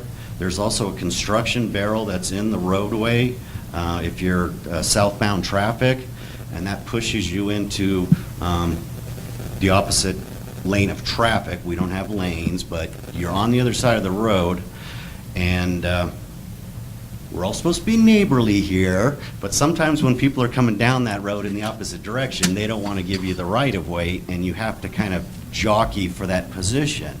I would also request that the Chief Crow, do a little bit more traffic control out there if that's possible. I mean, when you're going 40 miles an hour down a paved road, it's manageable. But when you're going 40 miles an hour down a dirt road that's posted for 15 miles an hour, it also creates another huge issue because you're now going downhill on a blind corner and people don't know where the center of the road is anymore, so they think the whole road is the center. So if you're going southbound or northbound past the preschool down the hill and some yahoo's going up the road at 45 miles an hour, it's an accident waiting to happen. So at the bare minimum, if we could get a little bit of maintenance out on the existing road, if we could get a little more, police presence. I don't know if you have a radar unit that could go out there, but they're well exceeding the 15 miles an hour. I mean, that's, if they're going 40 miles an hour, that's even probably conservative. The other thing that's it's got the neighborhood all up in arms, and it's just the way it is. And so the neighbors are starting to do a lot of research into the development of Coyote Crossing Estates. It was actually approved in 2005, so it's really hard to get real solid documentation. We have one neighbor that's been there since the beginning of time, and they kind of know, they know people and they know people. What we're hearing now as neighbors is Coyote Crossing Estates, part of the approval of that development by Santa Fe County and the town of Edgewood was that Horton Road was paved coming out of Coyote Crossing Estates. It was egress from the community, from the neighbors in there. It's the slippery grade of that hill going up out of Horton. So if somebody could figure out where that information is. Somebody told me there's a book at the library that has all the archives and stuff, and go look there and you'll see where Santa Fe County required this. There's another page that I saw where the minutes from a 2005 council meeting, and everybody agreed. They went and they did a site visit, and they agreed that they were going to let some things go if the developer would pave that section of Horton Road. So it seems to me like somewhere back in the day, and I know that was 14 years ago, and I can barely remember what I did last week, there was a requirement for that road to be paved. And so before we go with, I hate to say it, chip seal is a very inferior product to pavement. Are we okay with that? Or do we really need to do some research of why the county required that piece of road? Does the fire department need to be involved because maybe they had something to do with the egress? I just want to make sure that we are really doing our homework here and getting back the product that was requested of our developer to get his development done. And part of moving into that development, I'm sure we were paying for all the money that he put out to make this thing happen. So I just, if we could get a little maintenance, if we get a little traffic control, and if we could do some research, we'll see what happens. Rest assured, your issue has been looked at I know. from every way we can think of. Yeah, I know. You've The just, neighborhood, you gotta go to the meeting, you're the voice piece today, Yeah. so it's my turn. if we can get it out there any quicker, Yep, we'll do anything we can. I know, thanks. Is there anybody else that would like to speak that didn't sign up? Go ahead, Don. Mr. Mayor, council members, just 30 seconds. You now got to know Andrea, our library director, very well. I volunteer at the library 2 days a week. Worked with her for years now. You got a real jewel here. Don't ever let her get away. Do what you got to do to keep her. That's it. Thank you, Don. Anybody else? Okay.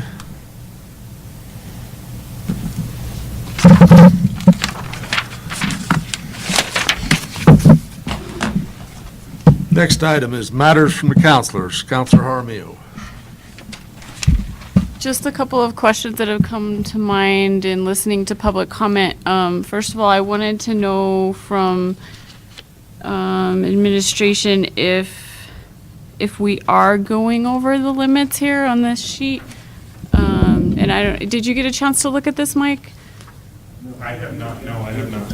Okay. So the total dissolved solids, there is not an MCL, maximum contaminant level.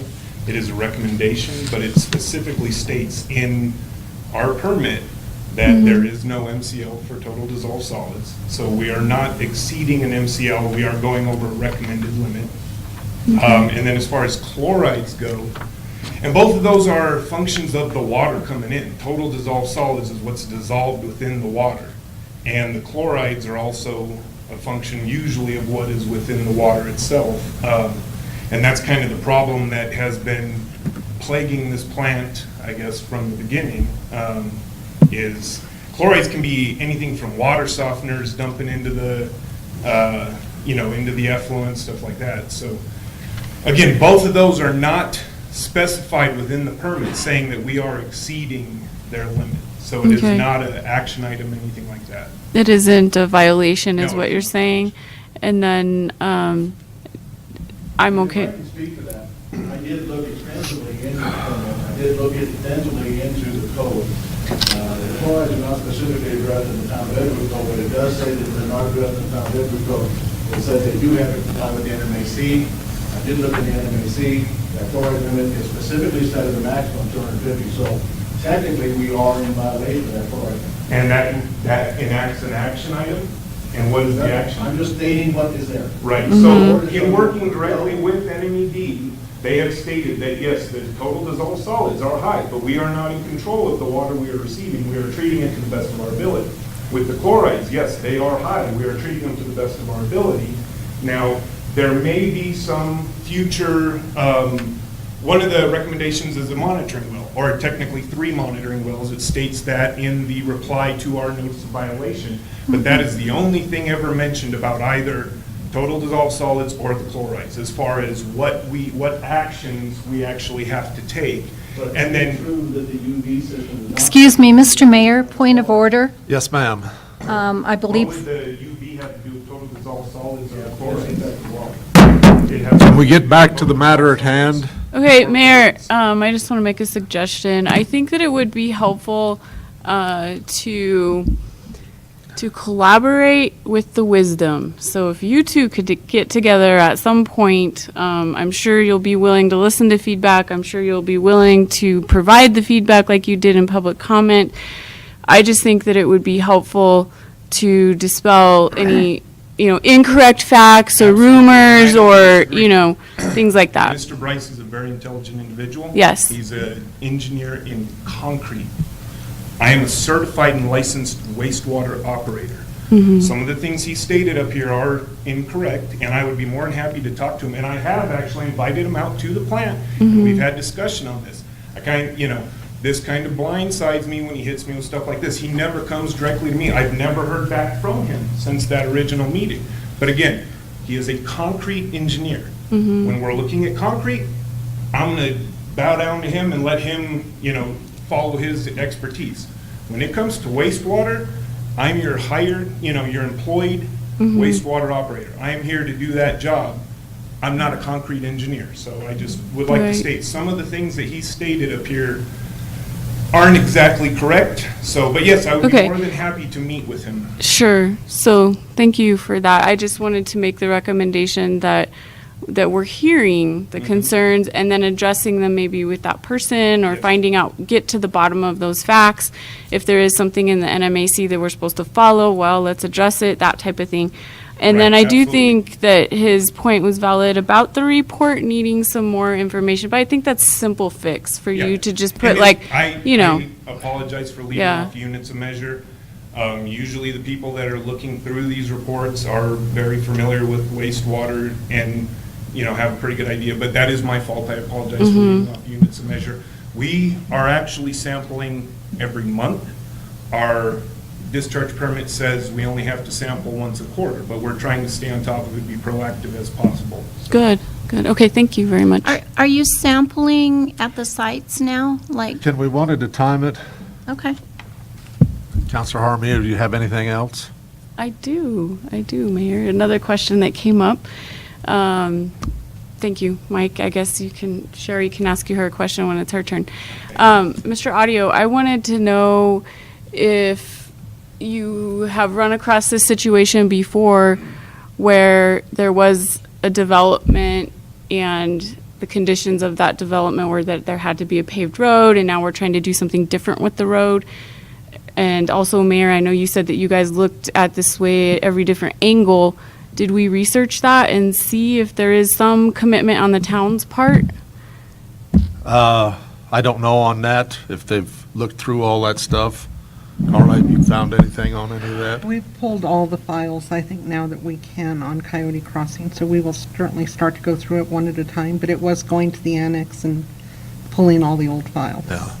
And from my part, I'm happy to take a look at it. When you have old subdivisions, it's a very catch-as-catch-can process, because typically with a subdivision requirement like that, they're either required prior to approval or with a bond holding them to getting the work done. If that wasn't done back in '05, the subdividers move on, and then that requirement is difficult to enforce. So it'll depend on the circumstances, but I'm happy to take a look at it. Thank you. That's all I have. Counselor Abraham. Just the matter of testing came up, and I did have some questions about there are testing requirements in our ordinance. Are you testing those sites, and are we now fining those people if they're not in compliance? We are working towards that. We're a department of two. I've been employed by the town Right. for 3 months. Mm-hmm. Like I've stated in the past, we're kind of attacking the largest fire first, but yes, we are working towards that. Okay, that was my only question. Okay. So, thank you. I do want us to do whatever we can to get this plant before we put more people on it. That's all I have. Counselor Holly. Okay, I just want to say 2 weeks ago, on the 2nd of May, I was able to attend the New Mexico League's zoning officials workshop, and I just want to say if the rest of the council has an opportunity, I think they have their workshops semi-annually. It was really helpful. There was a section on the commission and coordinating with the governing body, so I just found it real useful information.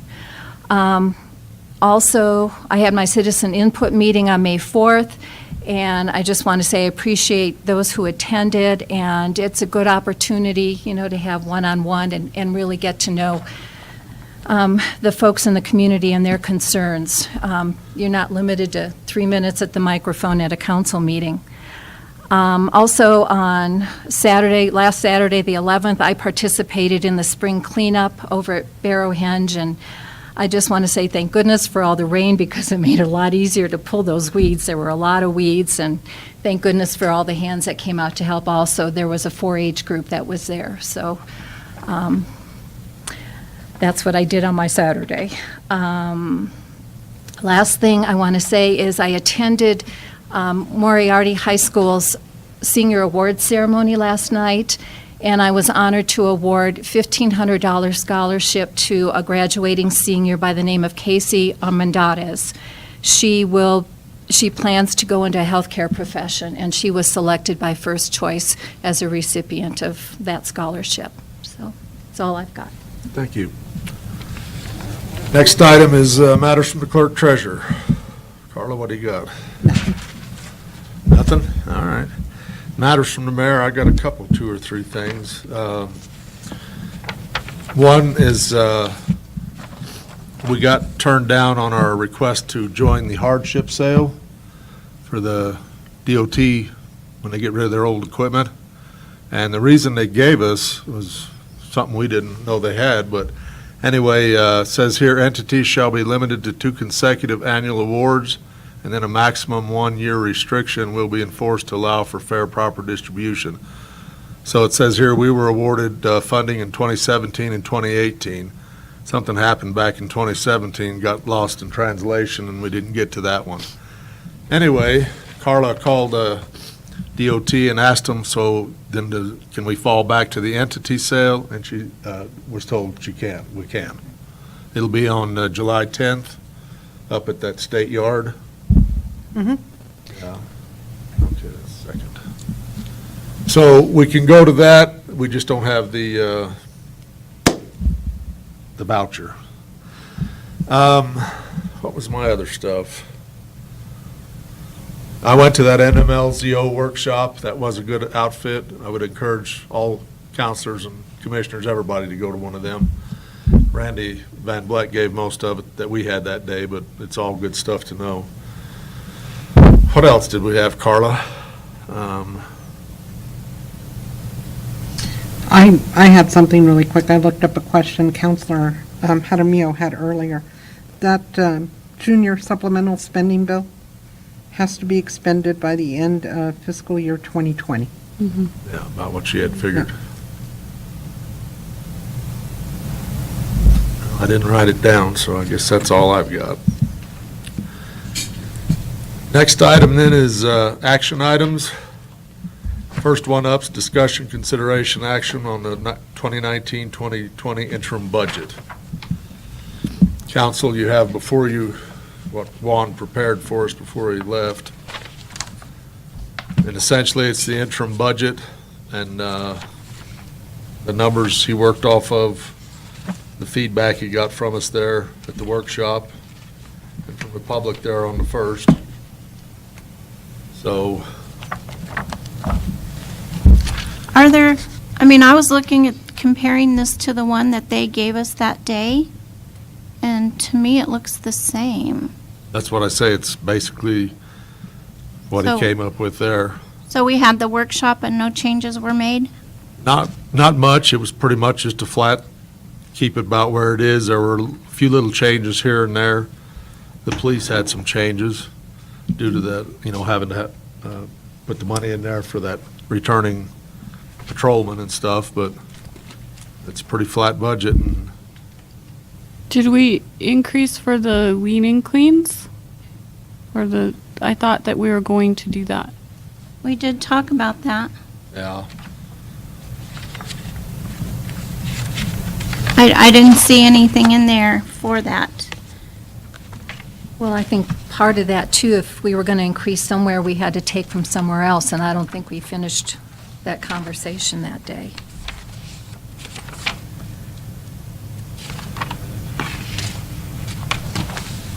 Well, I think if we don't, I mean, we have a planning and zoning person and we have a code enforcement officer, and if we have that but can't afford to clean up the properties, and the chief said that one is a nightmare. I have talked to some different people who said they think they can provide some people that can clean them up cheaper, and I think if we look for real possibilities how to clean these up, but it does us no good to have a town if we can't clean up the really bad homes that are causing crime nightmares. I think that's one of, there are several things that are important, but having a clean, safe city is one of them. We heard Councilor Ring come here and say, clean up our city. And so I think we do need to look at where could we find that money to put it in there. yeah. That's my comment. Which one of these on that planning and zoning is the clean and lean? You guys got a copy of this over there? Or? My copy from that. I have, We had decided not to do the subscription Yeah. to that county. right. But would it be professional services, other contractual services? It was probably under other operating costs. Yeah, I see that 20,000 on there. And we were looking at the increase 1 and increase 2 was 59 or 52 or 69. Because if we're only able to clean up 1 or 2 properties a year, it's going to take us forever. That's That one thing one- there. would blow that whole budget. Right, and I talked to some Right. people today who said, and they're realtors who work with clients who have homes that need to be cleaned up. And, Martha Eden said she had 2 cleaned up last year that cost between $10,000 and $15,000. And, one was a goat farm that had goat carcasses all over the place. And so part of it is, I think we need to really get aggressive on the ones that are crime infested, nasty properties. I see Judge Thompson sitting out there. That is something we need to talk to you and Judge White about. When we were over at that NMLZO conference, Gallup has had pretty good luck bringing people in, like on fines and jail time and stuff. I know that's not too popular at your court, but they said they had to resort to it essentially for the same reason, that we don't have a big enough budget to clean and lean everything that needs to be cleaned and leaned. Because most of it, once it's leaned, we don't want it anyway. As the way the ordinance is written and punishments are laid out, we just operate with what we have legislated as ordinance, and we operate with code enforcement, and it's hard for me to say much about it, Right. from a judge's viewpoint to this Right. body, but when they come before us, we look at them pretty hard. And we used to get those reports every month that said how many had been investigated, how many, kind of what the stages were. And I haven't seen one of those in a while. Are we still doing that? I think we got one at the last meeting, didn't we? I'm not sure when the last one was that we did. There's going to be some transitioning going on in my office, so the report's going to look a little different coming forward. Okay, all right. But that is, I think that's something really important. If we need to take money from other places, I think we need to figure out where that is. And counselors, if I may, Mayor, because you have an interim budget and the budget that's due to be submitted to the state by June 1, but the final budget, you will have some time between the approval of the interim budget and the approval of the final budget in July to look at tweaking some of those things. If you can rob Peter to pay Paul, that's always the hard part, finding where to take that money from. I agree, you do need those funds. It's very hard in some circumstances. Many of the people on these enforcement issues, if you get to court, you get a judge to agree with you, and the only power at the end of the day is to hold them in contempt. And if these people are not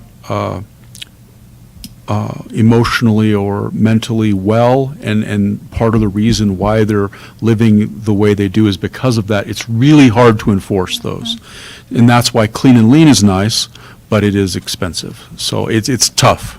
And some of them out there are bank-owned properties. I think, banks need to be held accountable. If they're repossessing these properties, then they need to clean them and not have all the trash blowing all over the whole city. So, Any other questions on it? Otherwise, I'll entertain a motion. It is just the interim.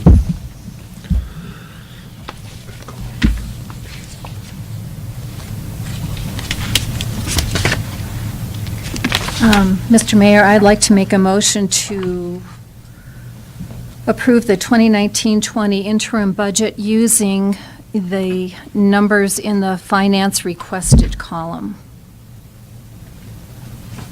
Does that make sense? Yeah. I guess my concern is we had a workshop and we had a public hearing, and yet none of these numbers changed. Yeah.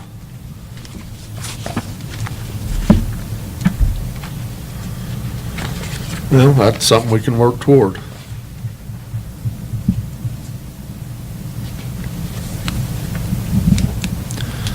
Got a second? I'll second. Motion's been made and seconded to approve the interim budget for 2019-2020. Do it on a roll call vote. Start down there. Counselor Harmio. Aye. Counselor Abraham. Nay. Counselor Holly. Aye. Thank you, Counsel.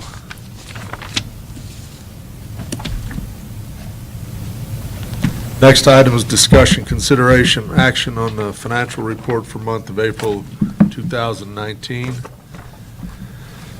And you will notice, counselors, that the GRT total distributed is down. Juan has been looking into that, and you know the black hole sequence. Construction totals down. Retail trade is down a little bit from where it was a year ago.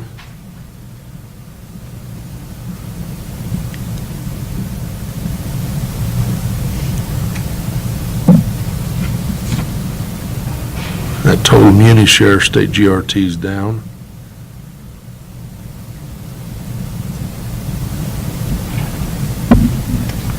Food and medical is about the same. But he did point that out to me that, yeah, total distributed is down. I did have a couple of questions about this report. Carla, are you available for questions? I hope so. Ask Okay. away. On page 5, Yes. looking under the heading New Mexico Self-Insurers Fund, it says deductible claim for over $9,000. Can you tell me what that is? I cannot. That is going to have to be a question for Juan. Okay, and the other question I had was, same page, New Mexico State Land Office application. I can't tell you what that is for. It's the right-of-way application. You approved a resolution, I think, 2 meetings ago, to apply for the right-of-way for the pedestrian bridge project. That is the application fee to the State Land Office. Okay, thank you. Of course. And so is this the final, on page 4, is this the final payments for the sewer line extension on Church Road, the $162,000? To New Mexico Underground? Yeah. No, I think the final closeout payment is going to be about $10,000. So you won't see that. We just, we're going through the closeout process now. That last couple of $1,000s won't be paid probably till this month sometime, so you'll see it in the May report. Okay, so we will see at some point, like, where, did we come in under budget, over budget? Yes, of course. Yes, you will. Okay. And then I had seen some more engineering charges, hold on. For wastewater.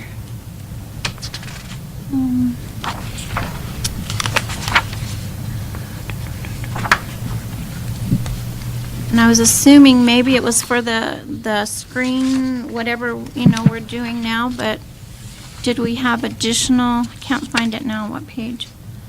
But there were additional engineering charges for the wastewater plant. Where is that? I'm looking.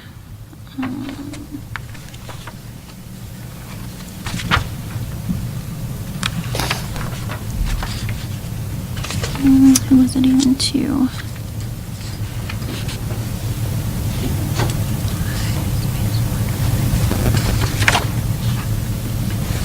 You're not talking about the 16,000? No, those are, The membranes? yeah, and was that for a full rack of membranes or just some partial? The Kubota invoice? Yeah, the 16,000? That's for an entire 200 membranes. Like a whole tray full, Yeah, or a cassette? The entire cassette Okay. is 200 membranes, yes. Okay, So we currently have a full cassette on standby. okay, all right. Let me see, where's it at? Can't even remember now who the... Oh, okay, Howard Industries, Inc. What was that for? What page? 4,000. It says TN server on page 3. TH server? Yeah. On page, Oh, That that's was that new what? server here? Yeah. Okay. Okay, well, I can't find it right now, but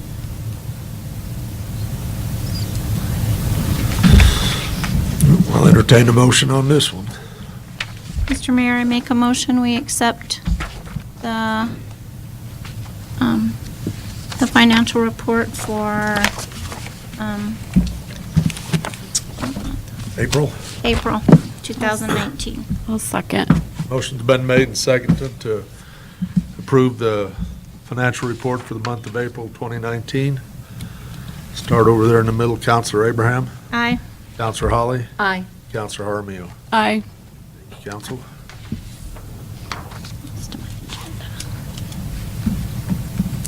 Next item, public hearing, discussion, consideration, action on amending ordinance 2018-06 animal control ordinance, Town of Edgewood, as it relates to section 5.8 nuisance noise violation.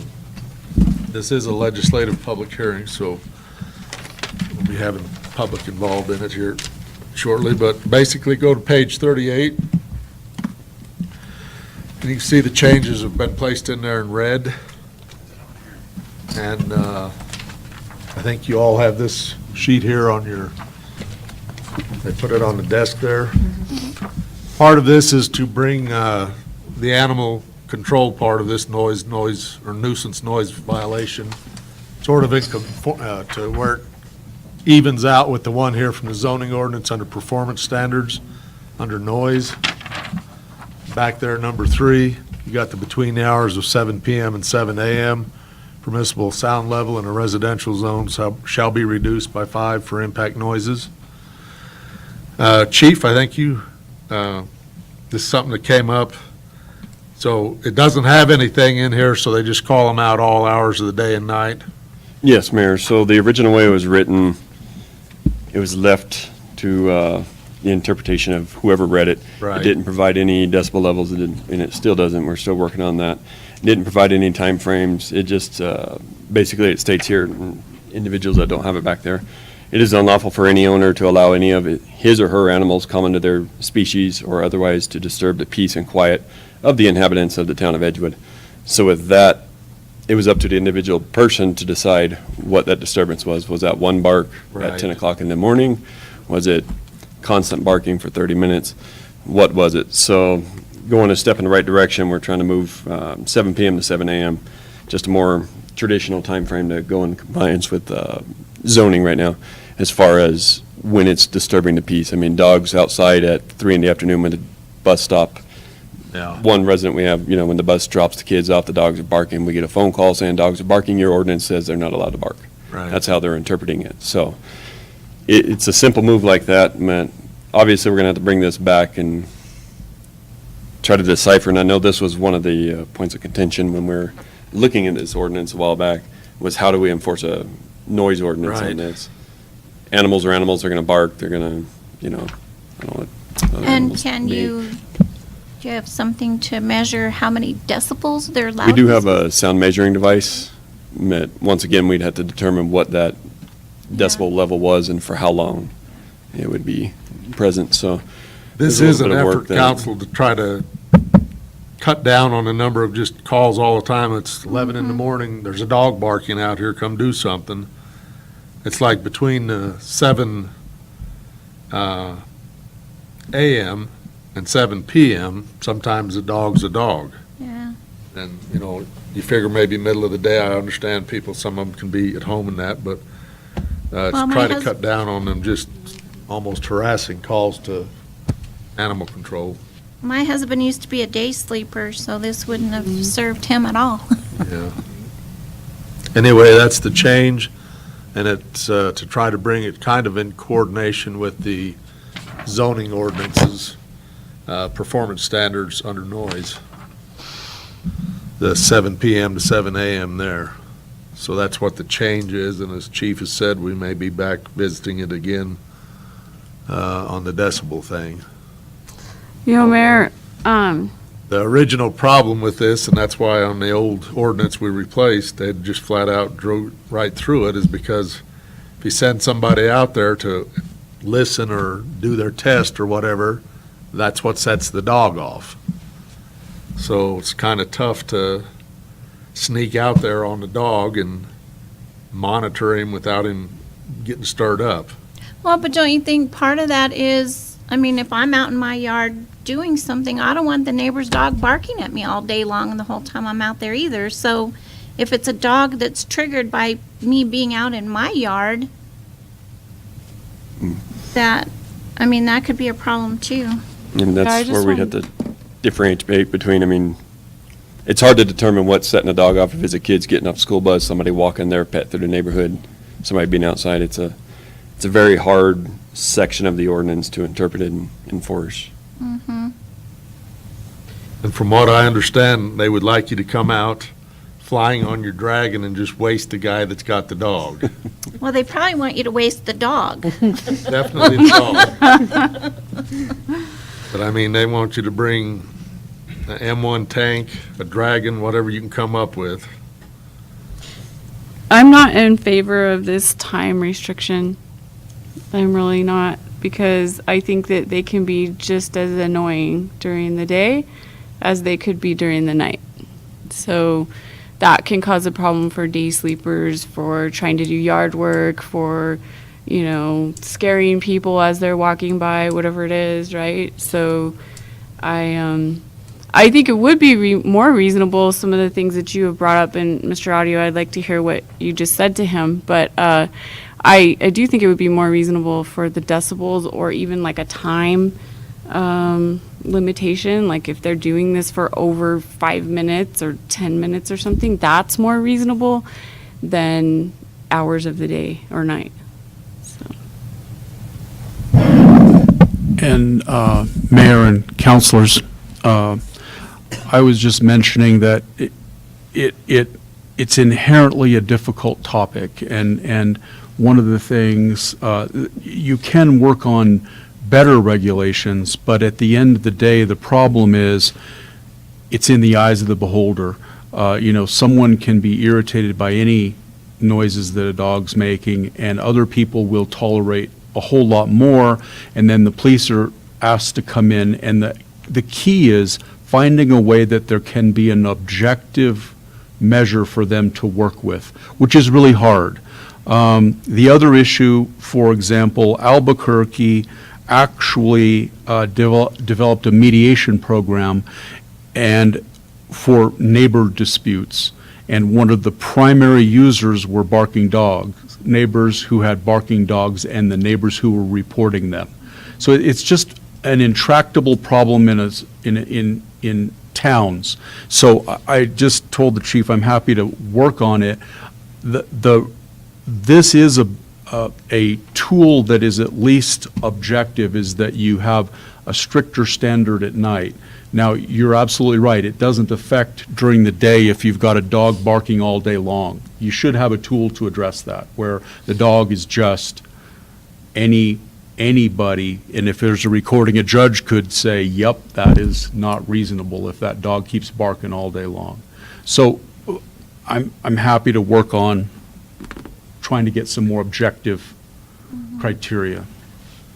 Counselor Jaramillo, I guess my answer to that would be, they would like to see something tried different, and like you said, we'll probably be back in here on it, just to test it, see if it does make any kind of a difference. And then, like in the number of calls they get, or like nuisance calls that come in, just see if this would have any effect on it.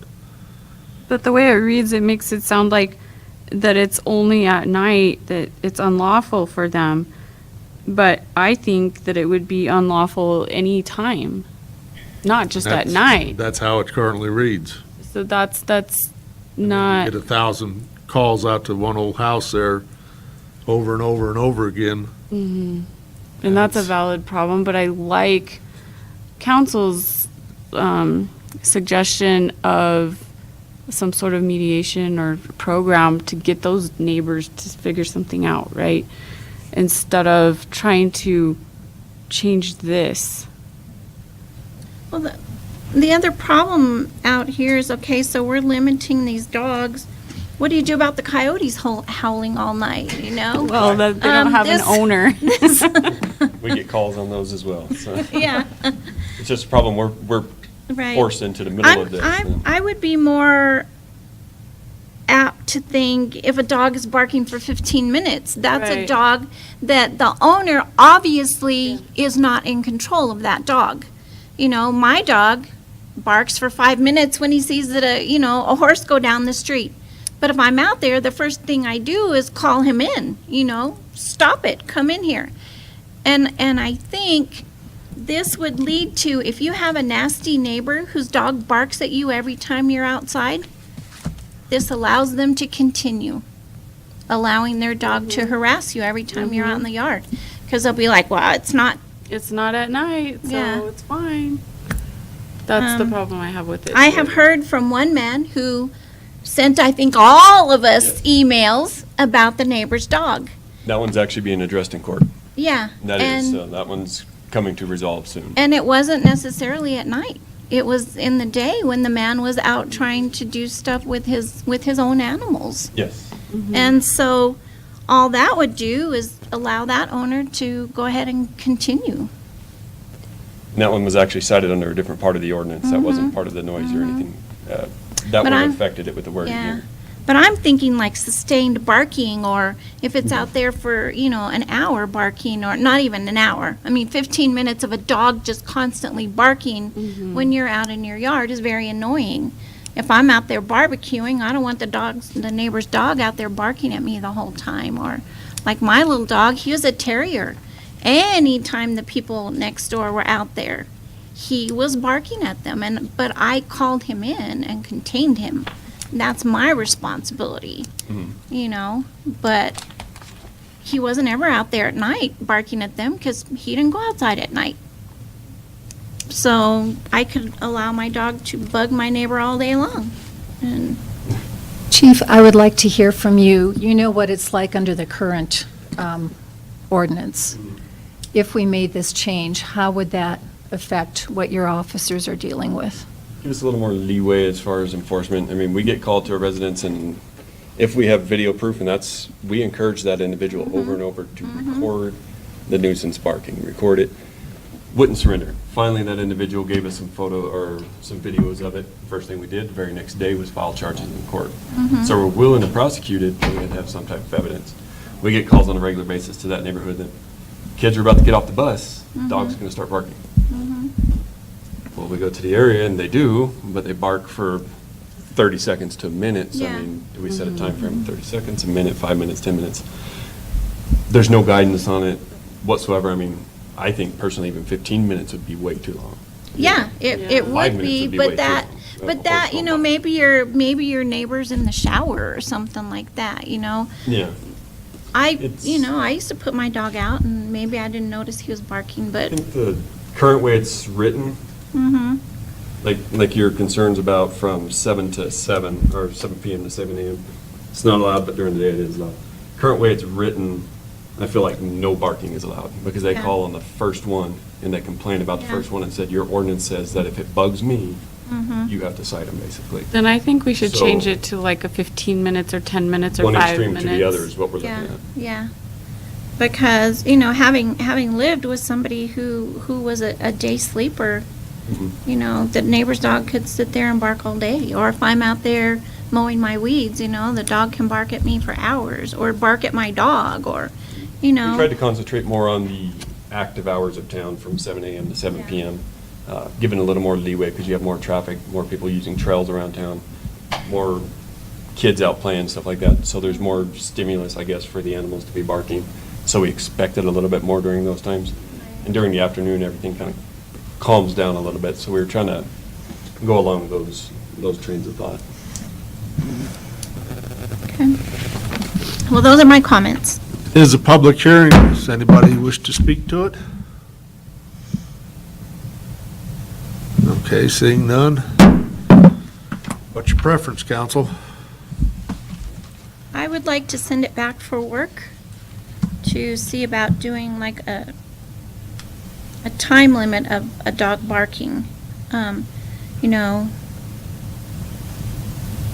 Like a 15-minute, if a dog is constantly barking for 15 minutes or 10 minutes or 30 minutes or an hour or whatever. More so than than just a time frame. Because there again, if any dog barks in the middle of the night, are they then gonna call and report, and you're gonna be there just, only now you're there in the middle of the night? Yeah. 'Cause there's still no, no time range of how long the dog needs to be barking, or, Okay, so in that vein, if you want to table it, then let's table it to a date certain, so we don't have to re-advertise. okay. I would like to table it. How long do you think?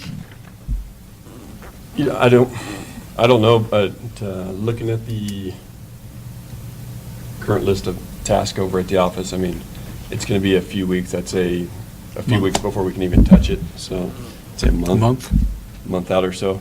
But I mean, time limits, we're going to have to really look at that too, because what we actually brought them to court on was a 30-second clip.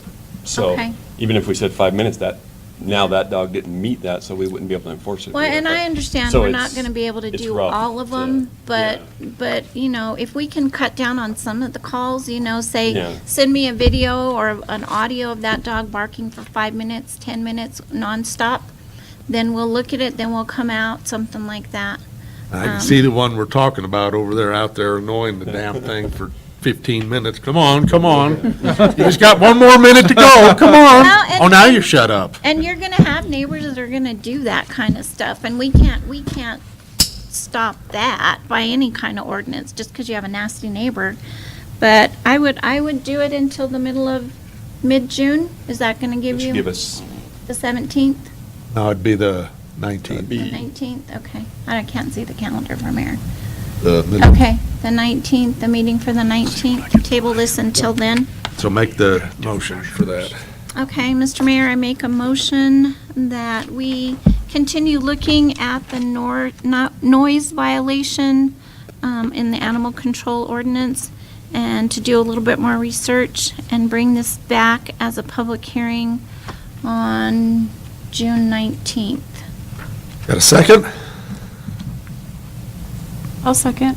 Motion's been made and seconded to table this public hearing, to give more time to possibly consider other alternatives in that section of the ordinance, and to table it to the June 19th meeting. Start here on this end. Counselor Holly? Aye. Counselor Harmio? Aye. Counselor Abraham? Aye. Thank you, counsel. Next item is a closed session, and it's as per motion and roll call vote pursuant to NMSA 1978, Section 1015-1H8, discussion of the purchase, acquisition, or disposal of real property or water rights, specifically the sale of real property within the town of Edgewood. I'll entertain a motion on this one.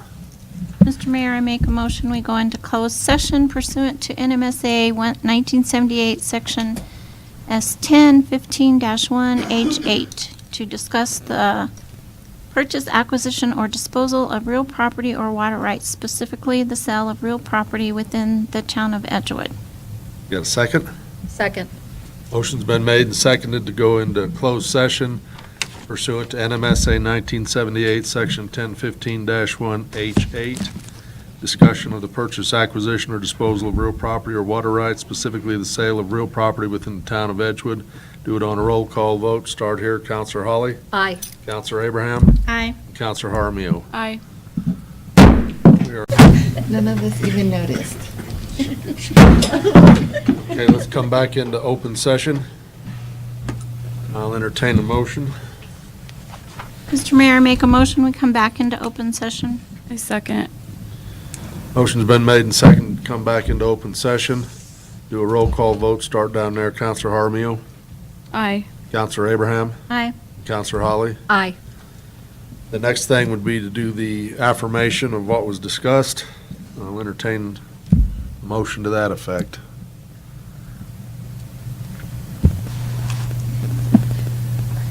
Do we do a motion or just affirm? Just an affirmation, give your name and affirm whatever was discussed. Okay. I affirm that we only discussed what was on the agenda for closed session. I so affirm. I so affirm and no decisions were made. Do other counselors agree on that? Yes. Yes. I also affirm that the only items discussed in the closed session were what was on the agenda, specifically the sale of real property within the town of Edgewood, and no decisions were made. Next item is calendar review. And first thing up, Water Fun Day and Movie Night. Has been Not. changed. Switch that over to June 1st. Pray for better weather. Memorial Day be closed on Monday, the 27th. First big one there. Next regular council meeting is June 5th, 2019. I'll entertain a motion to adjourn.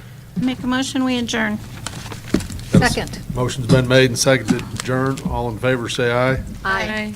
All opposed? The ayes have it. Thank you, council. Thank you. All right, man.